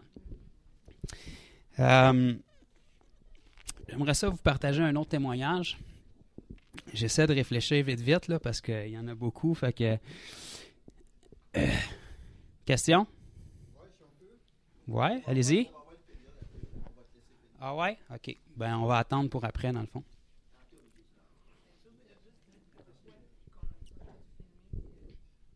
Pourquoi qu'on n'a pas tout filmé? Oui, bien évidemment, c'est sûr qu'on n'envahit pas les gens, là. C'est pas tous les gens qui acceptent d'être filmés, premièrement, fait qu'on ne peut pas les forcer. Nous, on leur demande s'ils acceptent. Puis quand ils acceptent, des fois, on leur demande, ils peuvent être filmés, mais qu'on coupe le visage. On respecte ça parce qu'on n'est pas là pour faire un show. C'est pas ça le but. La raison pourquoi qu'on filme ça, c'est pas pour vous montrer que je suis un grand évangéliste de guérison. Ça n'a rien à voir avec ça. Là, on n'a même pas touché au ministère, là. La guérison, ça fait partie de la vie chrétienne normale. C'est une puissance que chaque enfant de Dieu a. La raison pourquoi qu'on filme ça, c'est qu'aujourd'hui, on est béni. On a une technologie que les apôtres n'avaient pas, qui peut être néfaste, mais si elle est bien utilisée, elle peut être bonne. Puis moi, j'ai vraiment cherché Dieu pour savoir la volonté de Dieu. Puis c'est pas parce que les autres le font que je dois le faire aussi. Mais dans mon cœur, c'est comme ça que ça s'est déclenché pour moi. C'est comme ça que ça s'est déclenché pour mon frère Assad. C'est quand on a vu des vidéos puis qu'on a vu la vie de Jésus être modelée à travers des gens que le déclic s'est fait en nous. Parce que quand on est chrétien, la majorité des chrétiens évangéliques, on croit tous dans la guérison. On a tous déjà entendu parler, mais c'est toujours en Afrique, au Japon, aux États-Unis, dans des réveils. Puis on dirait qu'on y croit, mais c'est un peu comme une légende. Puis quand on le voit manifester, bien là, notre autre excuse, c'est « Ah, mais ça, c'est des hommes de Dieu qui ont l'onction. » Parce qu'on est excellent dans l'Église pour trouver des excuses. Hein? Il faut le dire, l'Église est arrivée avec 1001 raisons pourquoi la guérison ne fonctionnerait pas, pourquoi la puissance de Dieu ne se manifesterait pas. Mais la parole de Dieu est simple, puis quand on la lit pour ce qu'elle est, puis qu'on obéit dessus, tant que ça marche, c'est pas la parole de Dieu qui fait défaut, là. Si notre expérience n'est pas en accord avec la parole, c'est parce qu'il y a quelque chose qu'on n'a pas saisi. Puis ça ne veut pas dire qu'il faut abandonner. Au contraire, il faut pousser encore plus, puis chercher la face de Dieu, puis essayer de comprendre ce qu'on n'a pas saisi pour qu'on arrive tous à la stature parfaite de Christ. C'est ça le plan de Dieu, puis c'est ça le but des ministères aussi dans l'Église, c'est de nous former, nous façonner pour qu'on arrive à la stature de Christ. Et puis, c'est ça, évidemment, on ne peut pas filmer tout le monde, on filme les gens qui acceptent, puis on a dû progresser là-dedans aussi, parce qu'au début, tu es assez énervé, puis le but, c'est que la personne soit guérie, c'est pas de faire une vidéo, fait qu'il faut que tu réussisses à rentrer ça dans le système aussi, puis c'est ça, au début, c'était croche un peu, il n'y avait pas de son, mais c'est pas grave, on progresse, puis comme j'ai dit, le but, c'est pas de faire un show, c'est de pouvoir montrer aux gens que, de pouvoir amener ça aux gens d'une manière assez simple qui manque d'excuses pour pas le faire. C'est-tu bon, dit comme ça? Pour que les gens puissent dire, si lui est capable de faire ça, certainement que je suis capable et je vais faire mieux. Il faut que ça soit rendu à ce point-là. L'idée, c'est de créer une jalousie dans le cœur des gens, pas une mauvaise jalousie, une sainte jalousie, un feu, quelque chose qui stimule, qui nous dit « J'ai manqué ça, je vois que si lui est capable de le faire, il y a quelque chose que j'ai pas compris, puis c'est pas parce que je suis pas bon, puis c'est pas parce que lui est meilleur que moi, c'est parce qu'il y a un aspect que j'ai pas compris, puis si lui il a réussi à le faire, puis que Dieu fait exception de personne, je vais faire ce qu'il faut. Si je suis pas capable d'y aller tout seul, j'ai peur ou j'ai des questionnements, je vais aller chercher des réponses, puis je vais y aller avec quelqu'un qui est prêt, qui est disponible pour être capable de m'aider à casser la glace, puis je vais persévérer jusqu'à temps que ça marche. Puis c'est ça le but, c'est ça l'idée derrière les vidéos, c'est comme ça que ça a déclenché pour nous. Quand vous voyez, par exemple, que vous pouvez voir des vidéos où une mère de famille arrive là avec ses enfants, puis elle vient d'un milieu évangélique qui ne croyait même pas dans la guérison, puis elle est allée là juste pour leur prouver qu'il avait tort. Ils la prennent, ils l'amènent dans la rue, elle pose ses mains sur quelqu'un, puis elle est plus surprise que la personne malade, que la personne soit guérie. Là, vous vous dites, je manque un peu d'excuses, là. Si ça a marché pour elle, c'est pas ce qu'on appelle typiquement une femme de Dieu ou un homme de Dieu avec un grand ministère qui est vraiment connu. Même elle est surprise que ça allait marcher. Ben, si ça a marché pour elle, je vais aller voir qu'est-ce qu'il y a là-dedans. Puis c'est même au point de pousser les gens pour que les gens ils viennent à écouter assez de vidéos puis qu'ils viennent à prendre contact avec nous pour savoir à où la pogne. Pour qu'ils puissent réaliser qu'il n'y en a pas, c'est aussi simple que ça.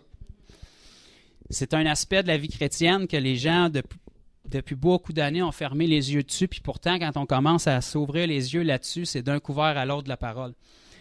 Vous trouverez très rarement un endroit dans la parole où Jésus, les apôtres et les disciples qui ont suivi sont allés annoncer la parole sans manifester la puissance de Dieu. il y avait toujours une manifestation de puissance, que ce soit une guérison, que ce soit une délivrance, que ce soit une parole prophétique, que ce soit une parole de connaissance ou quoi que ce soit.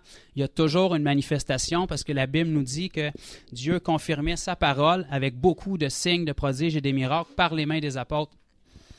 Les signes, les prodiges et des miracles, c'est pour confirmer aux gens que ce qu'on dit est vrai, qu'on a la vérité, que ce n'est pas une religion de plus, ce n'est pas des principes de vie, ce n'est pas un concept. On ne fait pas ça pour changer la vie des gens indirectement.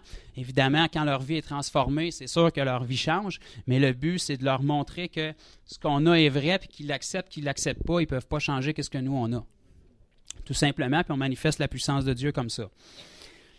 Donc, ça répond un petit peu à la question pourquoi que tout n'est pas filmé.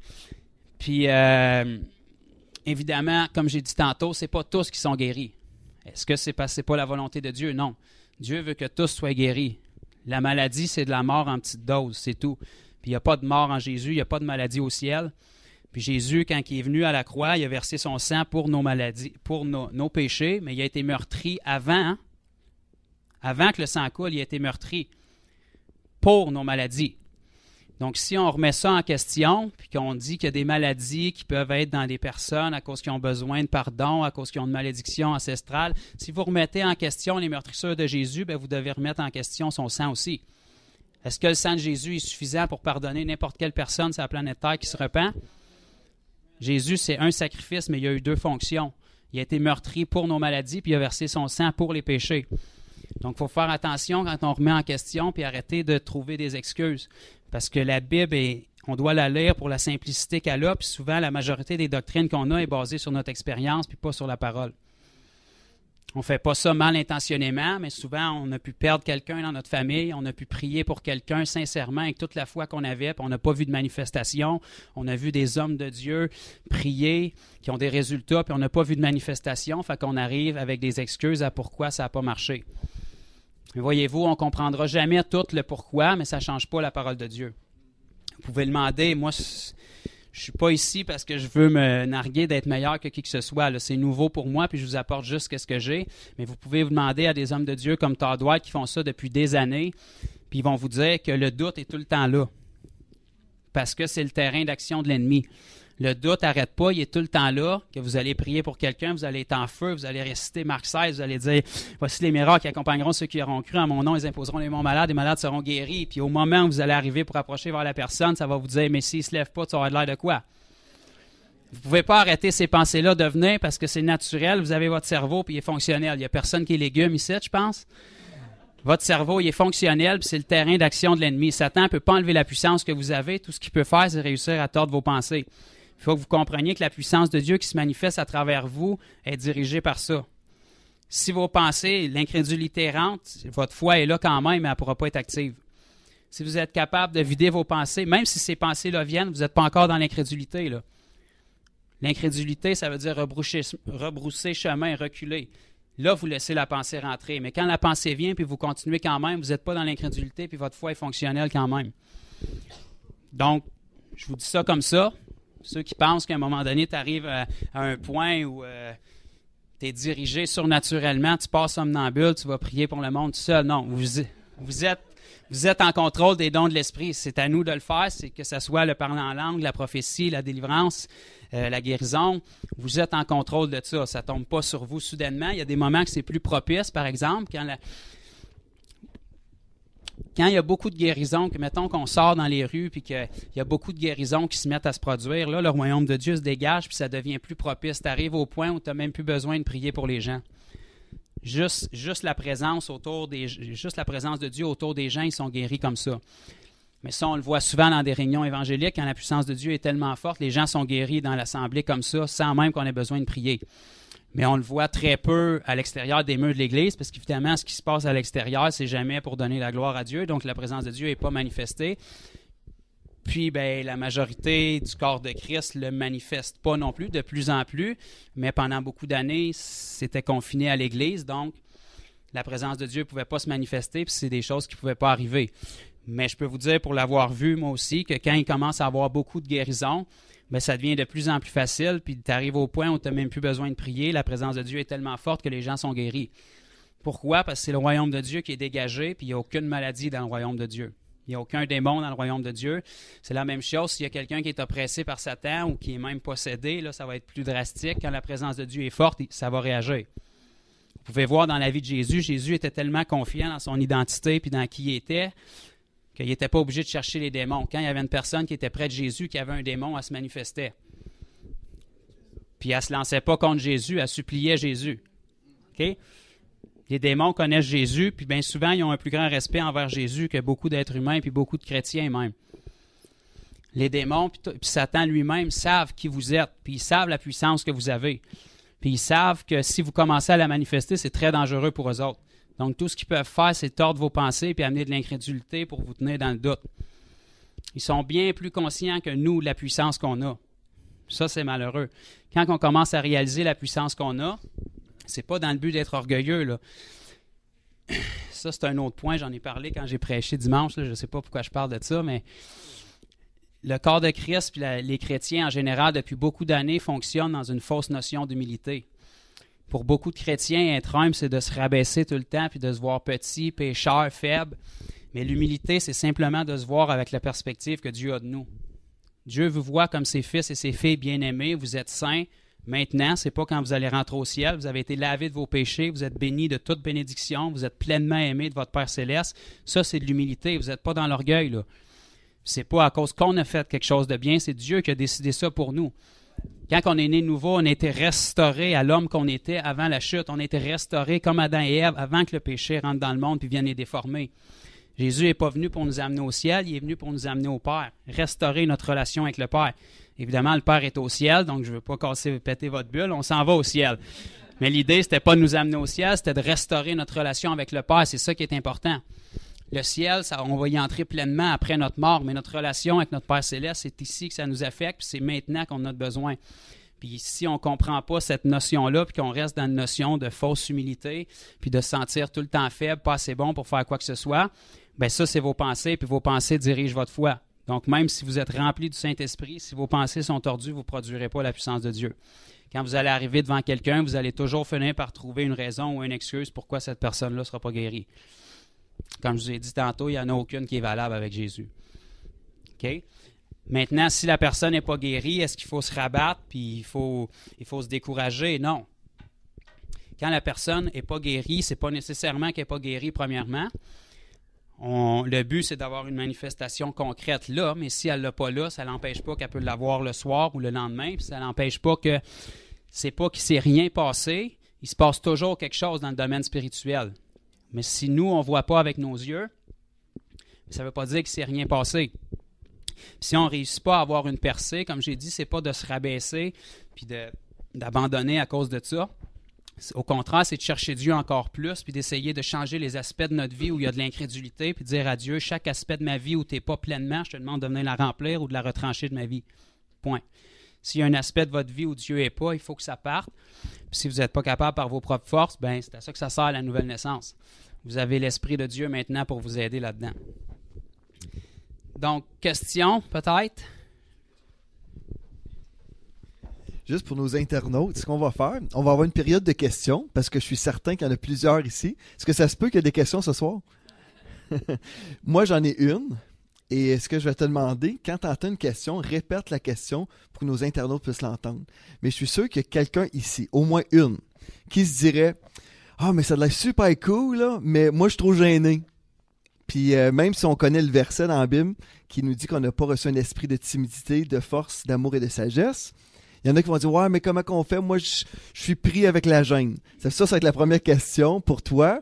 Puis parce que toi, je t'ai connu avant que tu fasses ça. Puis est-ce que tu as toujours été audacieux, Jonathan? Ou est-ce que tu as été réservé dans une partie de ta vie? Je te laisse répondre.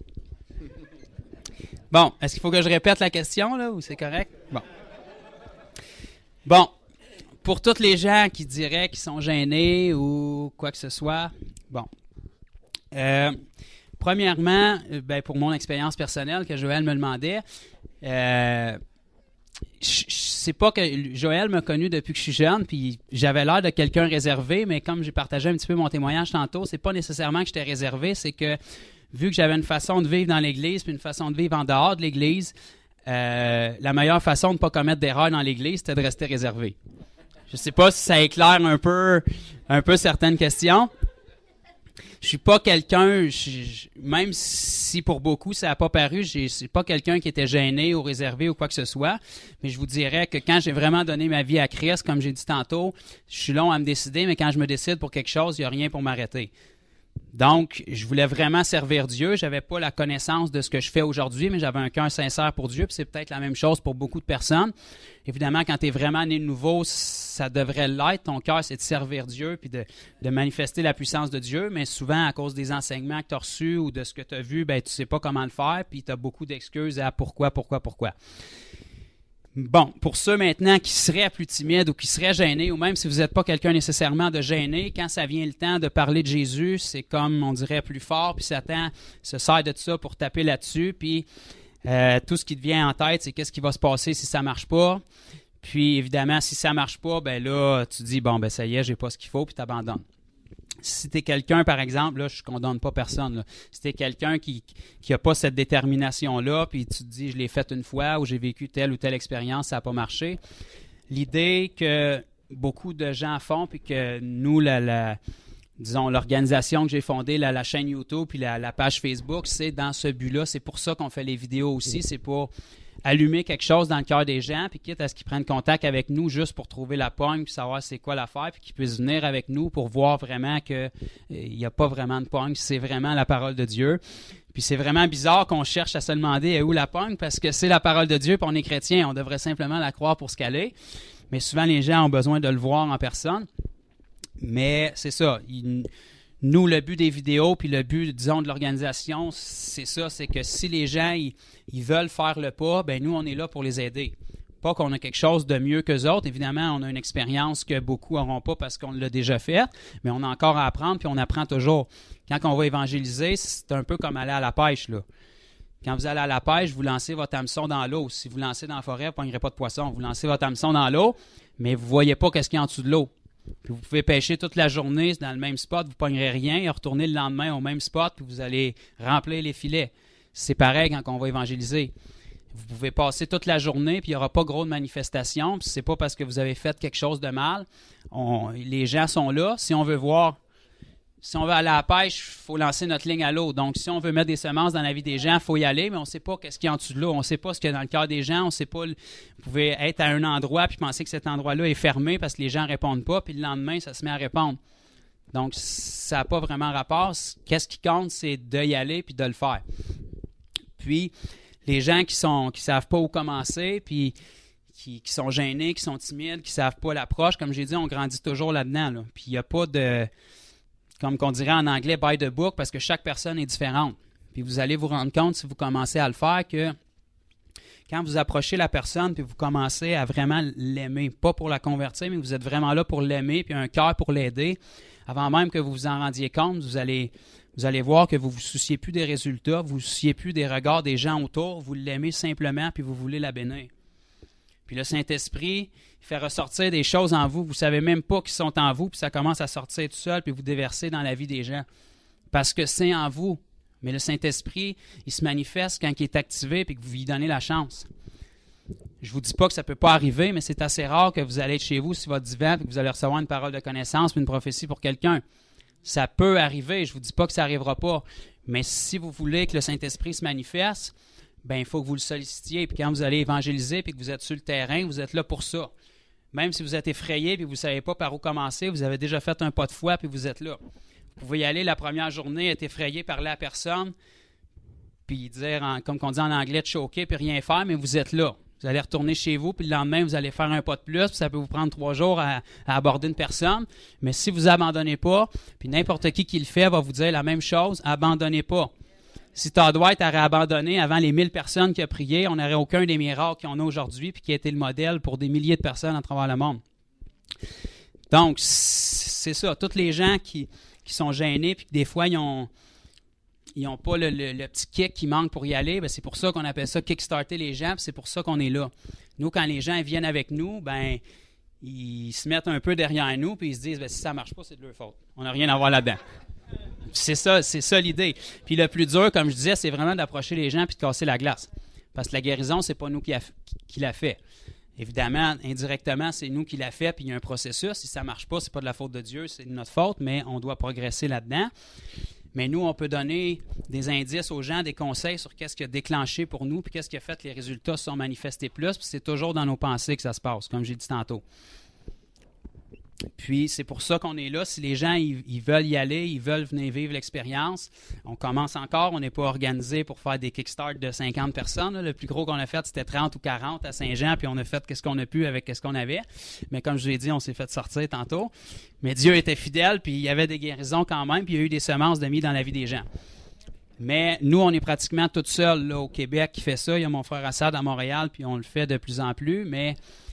Dans le monde, ça se répand de plus en plus, puis ça se répand à une vitesse folle. Puis, il y a des conférences qui s'en viennent cet été, ça va se répandre encore plus. Donc, si vous voulez le faire, je ne suis pas en train de vous solliciter, là, je réponds à la question. Si vous voulez le faire, sachez que nous, on est là pour ça. On peut y aller avec vous. Puis, comme je disais, le plus dur, c'est de casser la glace puis d'aborder la personne. Trouver un malade, c'est pas trop difficile. La société, aujourd'hui, 80% des gens sont malades. Même si vous disent qu'ils ne sont pas, ils veulent juste pas vous le dire. Ou c'est pas assez majeur pour que ça vienne à leur esprit. Mais on trouve la personne, puis une fois qu'on a une personne malade, qu'on l'a abordée, puis qu'elle accepte qu'on prie pour elle, bien, tout ce qu'il vous reste à faire, c'est prier. Donc là, vous pouvez dire, si ça ne marche pas, c'est de sa faute, tu t'arranges avec lui. Donc ça enlève toute cette pression-là sur les gens. Vous pouvez vous kickstarter toute seule aussi. Comme j'ai dit tantôt, kickstarter, c'est être activé. Là. Puis qu'est-ce qu'on conseille aux gens? C'est simplement, si vous avez l'audace de le faire, si vous êtes assez naïf pour obéir à la parole, vous trouvez 3 personnes malades, vous priez au moins 3 fois pour eux autres.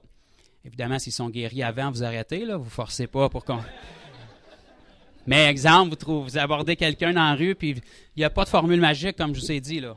Idéalement, c'est de commencer par bonjour. Là. Vous ne rentrez pas dans le bulle de la personne, mais bonjour, comment ça va? J'ai une question pour toi. Par hasard, aurais-tu mal dans ton corps? Il y a des gens que c'est évident, canne, chaise roulante, un membre de cassé, vous n'avez pas besoin de leur demander. Moi, qu'est-ce que je fais? Je leur dis « Bonjour monsieur, bonjour madame, j'ai vu que vous aviez un plâtre ou quoi que ce soit. Fait que là, peux-tu vous demander qu'est-ce qui s'est passé? » Là, les gens, même s'ils ne vous connaissent pas, les gens s'identifient à leur maladie, fait qu'ils sont souvent intéressés de dire qu'est-ce qui s'est passé. Donc, une fois qu'ils vous l'ont raconté, bien là, vous pouvez leur proposer, puis ils ne peuvent pas vous dire qu'ils ne sont pas malades ou ils sont un peu pris. Puis comme j'ai dit tantôt, la plupart, ils n'y croient pas. Donc, juste pour vous prouver que vous avez tort, ils vont vous laisser faire. Donc, c'est ça. C'est un peu le but. Puis si vous n'avez pas ce kick-là, cette audace-là au début, bien nous, on est là pour ça, pour amener des gens. Puis l'idée, c'est pas de faire un show de miracle ou de guérison. Puis la guérison, comme j'ai dit, c'est juste une façon de mettre une semence dans la vie des gens puis de progresser. Parce que vous allez voir que quand, si ça vous est jamais arrivé, là, quand il y a une guérison qui se produit à travers de vos mains, ça rouvre vos yeux sur une réalité de l'Évangile puis ça impacte tout le reste de votre vie. Ça a l'air banal, là, mais... Ouais, on va y venir, ce sera pas long. Donc, c'est ça. Nous, on est là pour ça. Puis, quelque chose que je veux spécifier aussi, parce que je veux que les gens... Souvent, les gens, ça bouscule leur doctrine, fait qu'ils sont vite à sauter aux conclusions. Là, la raison pourquoi on va dans les rues comme ça, c'est pour activer les gens. On va dire qu'on sort évangéliser, mais l'évangélisation, c'est la vie d'un chrétien normal, c'est dans notre quotidien. Nous, quand on sort comme ça, avec des groupes, par exemple, pour les kickstarter, c'est juste pour, disons, créer des occasions. C'est pas naturel de se promener, d'aller voir tout le monde puis de leur demander s'ils ont mal quelque part. Ça, c'est pas la vie de quelqu'un normal. Mais nous, on fait ça pour susciter des occasions, pour pouvoir starter la personne puis rouvrir les yeux du chrétien ou de la chrétienne pour qu'il voit qu'il a la capacité de faire ça. Même si ça fait 20 ans qu'il est dans l'Église puis qu'il n'y croit pas, il a la capacité de le faire. Mais le but derrière ça, c'est pas qu'on sorte évangéliser puis que le lendemain, on évangélise toute la journée puis que le lendemain, on met des œillères puis on regarde personne. Le but derrière ça, c'est d'activer la personne pour qu'une fois qu'elle a pris confiance en elle puis qu'elle sait qu'elle a cette puissance-là, bien, elle puisse l'appliquer dans son quotidien. C'est là que vous allez voir les plus gros fruits.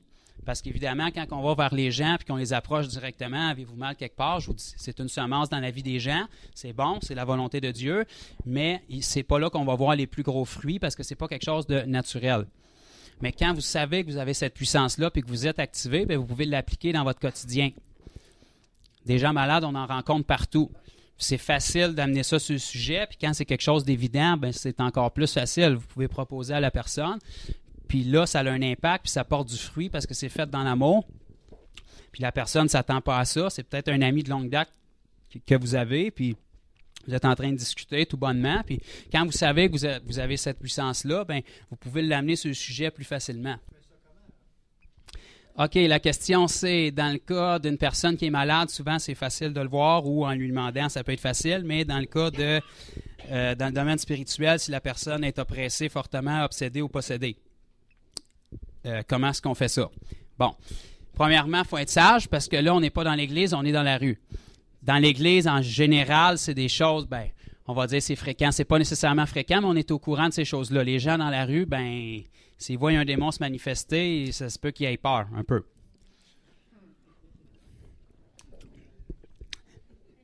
Maintenant, comme je vous ai dit, moi je grandis encore là-dedans. Je ne prétends pas d'avoir toutes les réponses. Mais comme je vous ai dit comme exemple tantôt, quand on est assez affermi dans notre identité, puis là je ne suis pas en train de vous dire que je n'ai pas à progresser encore, on doit tout progresser, puis tant qu'on va être sur Terre, on a à progresser. Mais tant qu'on est assez affermi dans notre identité, puis qu'on manifeste la puissance de Dieu, les ténèbres vont se manifester beaucoup plus vite. Comme j'ai dit tantôt, quand Jésus était en présence de démons, ça se manifestait. Évidemment, ce n'est pas toujours radical parce que ce n'est pas tout le monde qui est possédé. Mais la plupart des pécheurs sont oppressés, puis s'ils sont oppressés pendant assez longtemps, ils peuvent devenir obsédés. Mais ils ne sont pas encore possédés. Une possession, c'est quand Satan a la pleine autorité, le démon a la pleine autorité sur la personne. Mais vous pouvez le voir quand vous manifestez assez la puissance de Dieu, vous pouvez le voir comment que la personne va réagir. Si la personne est en colère contre vous quand vous l'avez approché pour l'aider, ça, c'est un des signes. Il y a des personnes qui vont choquer. Mon frère Assad, il en a pogné justement à Montréal qui voulait le frapper, je pense, au début. Vous voyez, ça, c'est pas une réaction d'un être humain normal quand vous l'approchez pour l'aider. Puis si vous l'auriez approché pour y vendre une palette de chocolat, il ne serait pas fâché. Mais là, vous l'approchez pour l'aider, pour y parler de Jésus. Il n'y a pas besoin d'avoir vos croyances. Mais vous l'approchez s'il est malade pour l'aider, par exemple, puis il choque contre vous, il est en colère, puis vous voyez dans leur regard que ça va changer, ça, c'est un des signes. Évidemment, comme j'ai dit, il faut être sage quand on est dans la rue, puis on ne peut pas commencer à faire des exorcismes sur les personnes, là, mais vous pouvez la garder en prière pendant que généralement, ces personnes-là ne voudront pas rester dans votre présence, dépendamment s'ils sont obsédés ou vraiment possédés. S'ils sont possédés, ça va être radical, vous allez le voir, là, mais si c'est juste une obsession, vous le sentez dans leur esprit parce que l'esprit qui est en vous puis l'esprit qui est en eux, ça va se confronter. La personne va devenir agressive, elle ne portera pas des fruits du royaume, elle va porter les fruits des ténèbres, elle va être agressive, elle va être contre vous, elle va monter le ton de la voix. Puis ça, c'est des choses, c'est gratuit, là. C'est pas justifié. Vous venez pour l'aider, puis elle est fâchée contre vous. Ça se peut que la personne ait juste une mauvaise journée, il faut faire la différence, là. Si vous arrêtez sur le bord de la rue, quelqu'un qui a fait une crevaison, qui est en sueur, puis que vous lui dites « Jésus t'aime, je peux-tu te guérir? » Il faut être logique aussi, là. Mais vraiment, quand il y a une manifestation, plus vous allez le faire, plus vous êtes sensible à l'esprit, plus vous allez voir ça. Puis, comme je vous ai dit, j'ai encore à progresser là-dedans. Moi, je n'ai pas fait face à ça, des possessions comme ça. On le voit avec des gens qui sont oppressés, ou souvent, on va le voir avec des gens autour. Si vous priez pour un malade, puis il y a des gens autour qui sont oppressés, ça, c'est arrivé souvent quand j'étais avec Marie, ça va réagir. Les gens changent de couleur, ils vous fixent, ils vous suivent, ils réagissent d'une manière pas normale. Vous êtes là pour aider les gens, puis eux, ils sont autour de vous, ils vous dévisagent, ils vous regardent, ils sont vraiment en colère. Ça, c'est des gens qui sont oppressés par l'ennemi. Ils ne sont pas nécessairement possédés, mais l'ennemi a une certaine emprise sur eux. Mon père a plus d'expérience que moi dans ce niveau-là. J'ai rencontré beaucoup d'hommes, de femmes qui étaient possédés comme ça. Et puis, la minute j'ai commencé à parler de Jésus, là, ils ont voulu péter les bretelles. Puis j'ai juste à mon esprit dit, dans le nom de Jésus, Satan, je te dis, je casse ton pouvoir. Puis à l'instant même, la personne a changé. Il dit, ben c'est ce que tu me disais, là? Puis là, on continue. Puis là, si on y veut, on peut lui dire, veux-tu que je prie pour toi? Des fois, t'as un mauvais esprit qui t'oppresse, veux-tu qu'on prie pour toi? Pas nécessairement le dire qu'ils sont possédés. Mais quand on dit, dans le nom de Jésus, esprit méchant sort, là, il est obligé de sortir. Parce que toute l'autorité, on l'a. Jésus disait, je vous ai donné le pouvoir sur toute la puissance de l'ennemi, rien ne pourra vous nuire. Alors, quand tu dis ça devant un homme, une femme qui est oppressée, ou qui est obsédée, ou qui est possédée, ça va casser le raid là. Tu peux le faire juste dans ton esprit.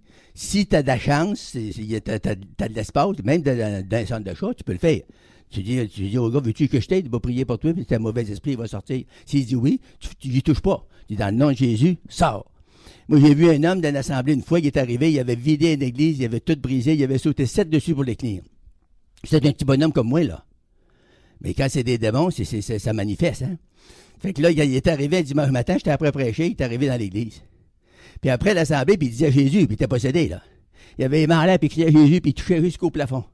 Là, je me suis avancé à lui, puis il était pour lui toucher. On était tellement habitués, nous autres, les systèmes un peu pentecôtistes, puis tu sais, des évangéliques, on était tellement habitués d'aller lui imposer les mains. J'allais pour lui imposer les mains, l'esprit m'a dit non, je te dis pas. Puis j'ai juste mis ma main de main, j'ai dit, esprit méchant, sors de cet homme. Puis en disant ça, là, il a crié, puis il a sauté au plafond tout seul, puis il a été délivré complètement. Puis ça a fait un des meilleurs chrétiens de mon assemblée après. Ça a répondu un peu à ta question? Seigneur te bénisse. Amen. Vous voyez l'expérience qui parle. Un autre point en même temps, tandis qu'on y est, si vous priez pour les malades aussi, il y a beaucoup de maladies qui peuvent être causées par des démons. Maintenant, un conseil que moi je vous donne quand que je prie pour les gens et que je décèle que ça peut être causé par un démon, au lieu de dire démon, je vais parler esprit mauvais. Parce que les gens démons, ça les affecte plus que le monde spirituel. Ils sont plus ouverts à ça, l'occulte puis tout ça. Fait que c'est juste un petit conseil comme ça. Je vous dis pas que c'est une réponse affermie et éprouvée, mais des fois, quand vous dites esprit, ça peut passer mieux que de dire démon, parce que là, vous confrontez la personne. C'est comme si elle était mauvaise, tu sais, tout d'un coup. Puis, pour ce qui est des maladies, ben, c'est sûr que quelqu'un qui est tombé sur la glace, qui s'est cassé le bras, ça, c'est une maladie naturelle. Mais quand on parle d'un cancer, du sida ou ces trucs-là, c'est pas des maladies naturelles. Donc, souvent, c'est causé par des démons. Donc, à ce moment-là, ça se peut que si vous priez pour la maladie puis ça part pas, ben, c'est possible que ça soit causé par un démon. Ou ce que j'ai vu aussi, c'est que les symptômes peuvent partir, mais le démon est encore là, donc ça revient. Donc ça peut être décourageant pour les gens des fois parce qu'ils se disent ben, ça n'a pas vraiment marché, c'était plus psychologique. J'ai prié pour des gens qui avaient des maux de tête, des migraines intenses, puis ça a parti instantanément. Puis après qu'on les a quittés, 10-15 minutes après, c'est revenu. Puis Dieu m'a dit que c'était un esprit qui causait ça. La personne avait ça depuis des années. Voyez-vous, les symptômes ont parti, la personne sentait la présence de Dieu, mais vu que c'était causé par un esprit, c'est revenu. Parce que l'esprit s'est caché. Puis si moi, je n'ai pas décelé qu'il était là, ben les symptômes sont partis. Fait qu'on a pris pour acquis que la personne était correcte, était saine, était en santé. Puis c'est le même principe avec le cancer. Le cancer, c'est un esprit. Donc, les médecins, quand ils disent qu'ils enlèvent le cancer, ils découpent les symptômes, mais ils ne peuvent pas découper l'esprit. Donc, c'est pour ça que souvent, le cancer va sortir à une autre place, à une autre place, à une autre place, puis il va se généraliser. Parce que ce qu'on découpe, c'est les symptômes, mais on n'enlève pas l'esprit. C'est un esprit qu'il faut chasser, simplement. Je ne sais pas si ça répond un petit peu à tes questions. Est-ce qu'il y a d'autres questions? Gênez-vous pas. Toutes les questions sont bonnes.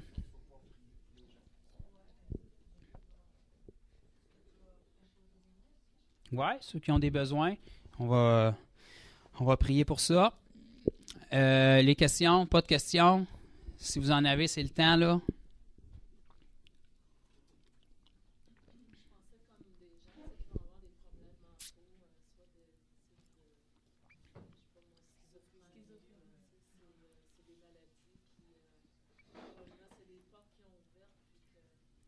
Oui, bien nous, notre travail, c'est pas de chercher comment c'est rentré. Notre travail, c'est de déceler ce que c'est puis de venir contre. Tout ce qui est des maladies, des troubles mentaux, des maladies, en majorité, je vous dirais que ça vient par des oppressions, des possessions de l'ennemi. On peut penser, par exemple, à l'épilepsie ou des maladies comme ça. C'est pas des maladies naturelles, c'est pas des maladies de cause naturelle. Aujourd'hui, l'être humain et les docteurs, la médecine a réglé ça d'une autre manière. On donne des Ritalin à tout le monde ou des antidépresseurs, mais ça ne règle pas le problème. Tout ça, c'est causé par des esprits. Quelqu'un qui est découragé, dépressif, abattu, il n'y a pas ça dans le royaume de Dieu, puis ce n'est pas les fruits d'un enfant de Dieu. Donc, ça, c'est causé par des esprits, puis c'est le même principe, dans le fond. Si vous ne pouvez pas faire ça, disons, face à face avec la personne, mais vous pouvez le faire, comme mon père a dit tantôt, vous pouvez le faire dans votre esprit, vous pouvez le faire quand vous êtes chez vous, peu importe, mais ce qui compte, c'est qu'on ne soit pas inactif face à ça, puis qu'on ne pense pas que c'est réservé pour chaque enfant de Dieu, on a la charge de faire ça, puis c'est pas de condamner les gens non plus si vous êtes chrétien depuis des années, puis vous ne l'avez jamais fait, c'est qu'il n'est jamais trop tard pour réaliser des choses, puis grandir.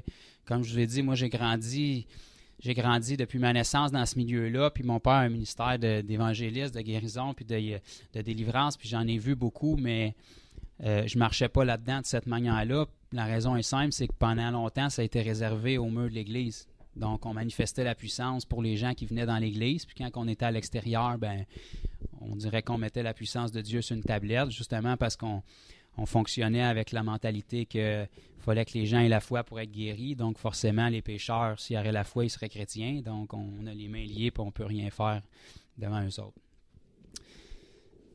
Oui, question?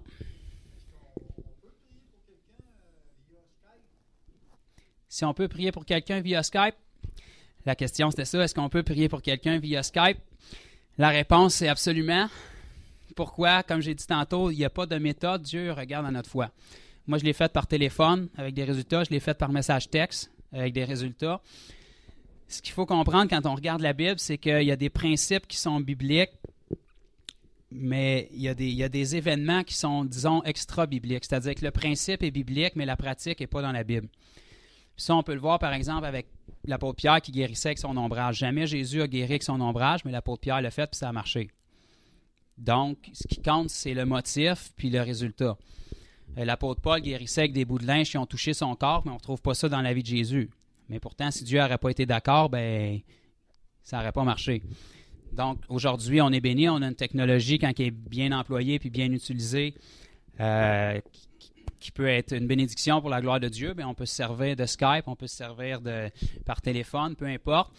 Peut-être qu'au début, ça va être plus difficile parce que on cherche comment faire, puis si vous ne l'avez jamais fait, ben c'est pas qu'il y a des techniques, mais souvent, si vous avez été à l'aise, vous avez des résultats avec une façon, ben vous voulez rester tout le temps de cette façon-là, que ce soit imposer les mains, ou fait que là, si vous êtes au téléphone ou sur Skype, vous ne savez pas trop comment fonctionner, mais toutes les méthodes fonctionnent, Dieu n'a pas de limite.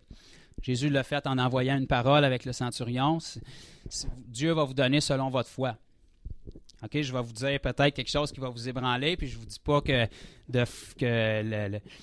d'évangéliser puis de la guérison, que ça devienne un jeu, mais j'ai vu des gens faire des cercles de guérison au sol avec une craie. Puis ils ont dit, si tu es malade, tu rentres dedans, tu vas être guéri. Les gens rentraient, puis ils étaient guéris.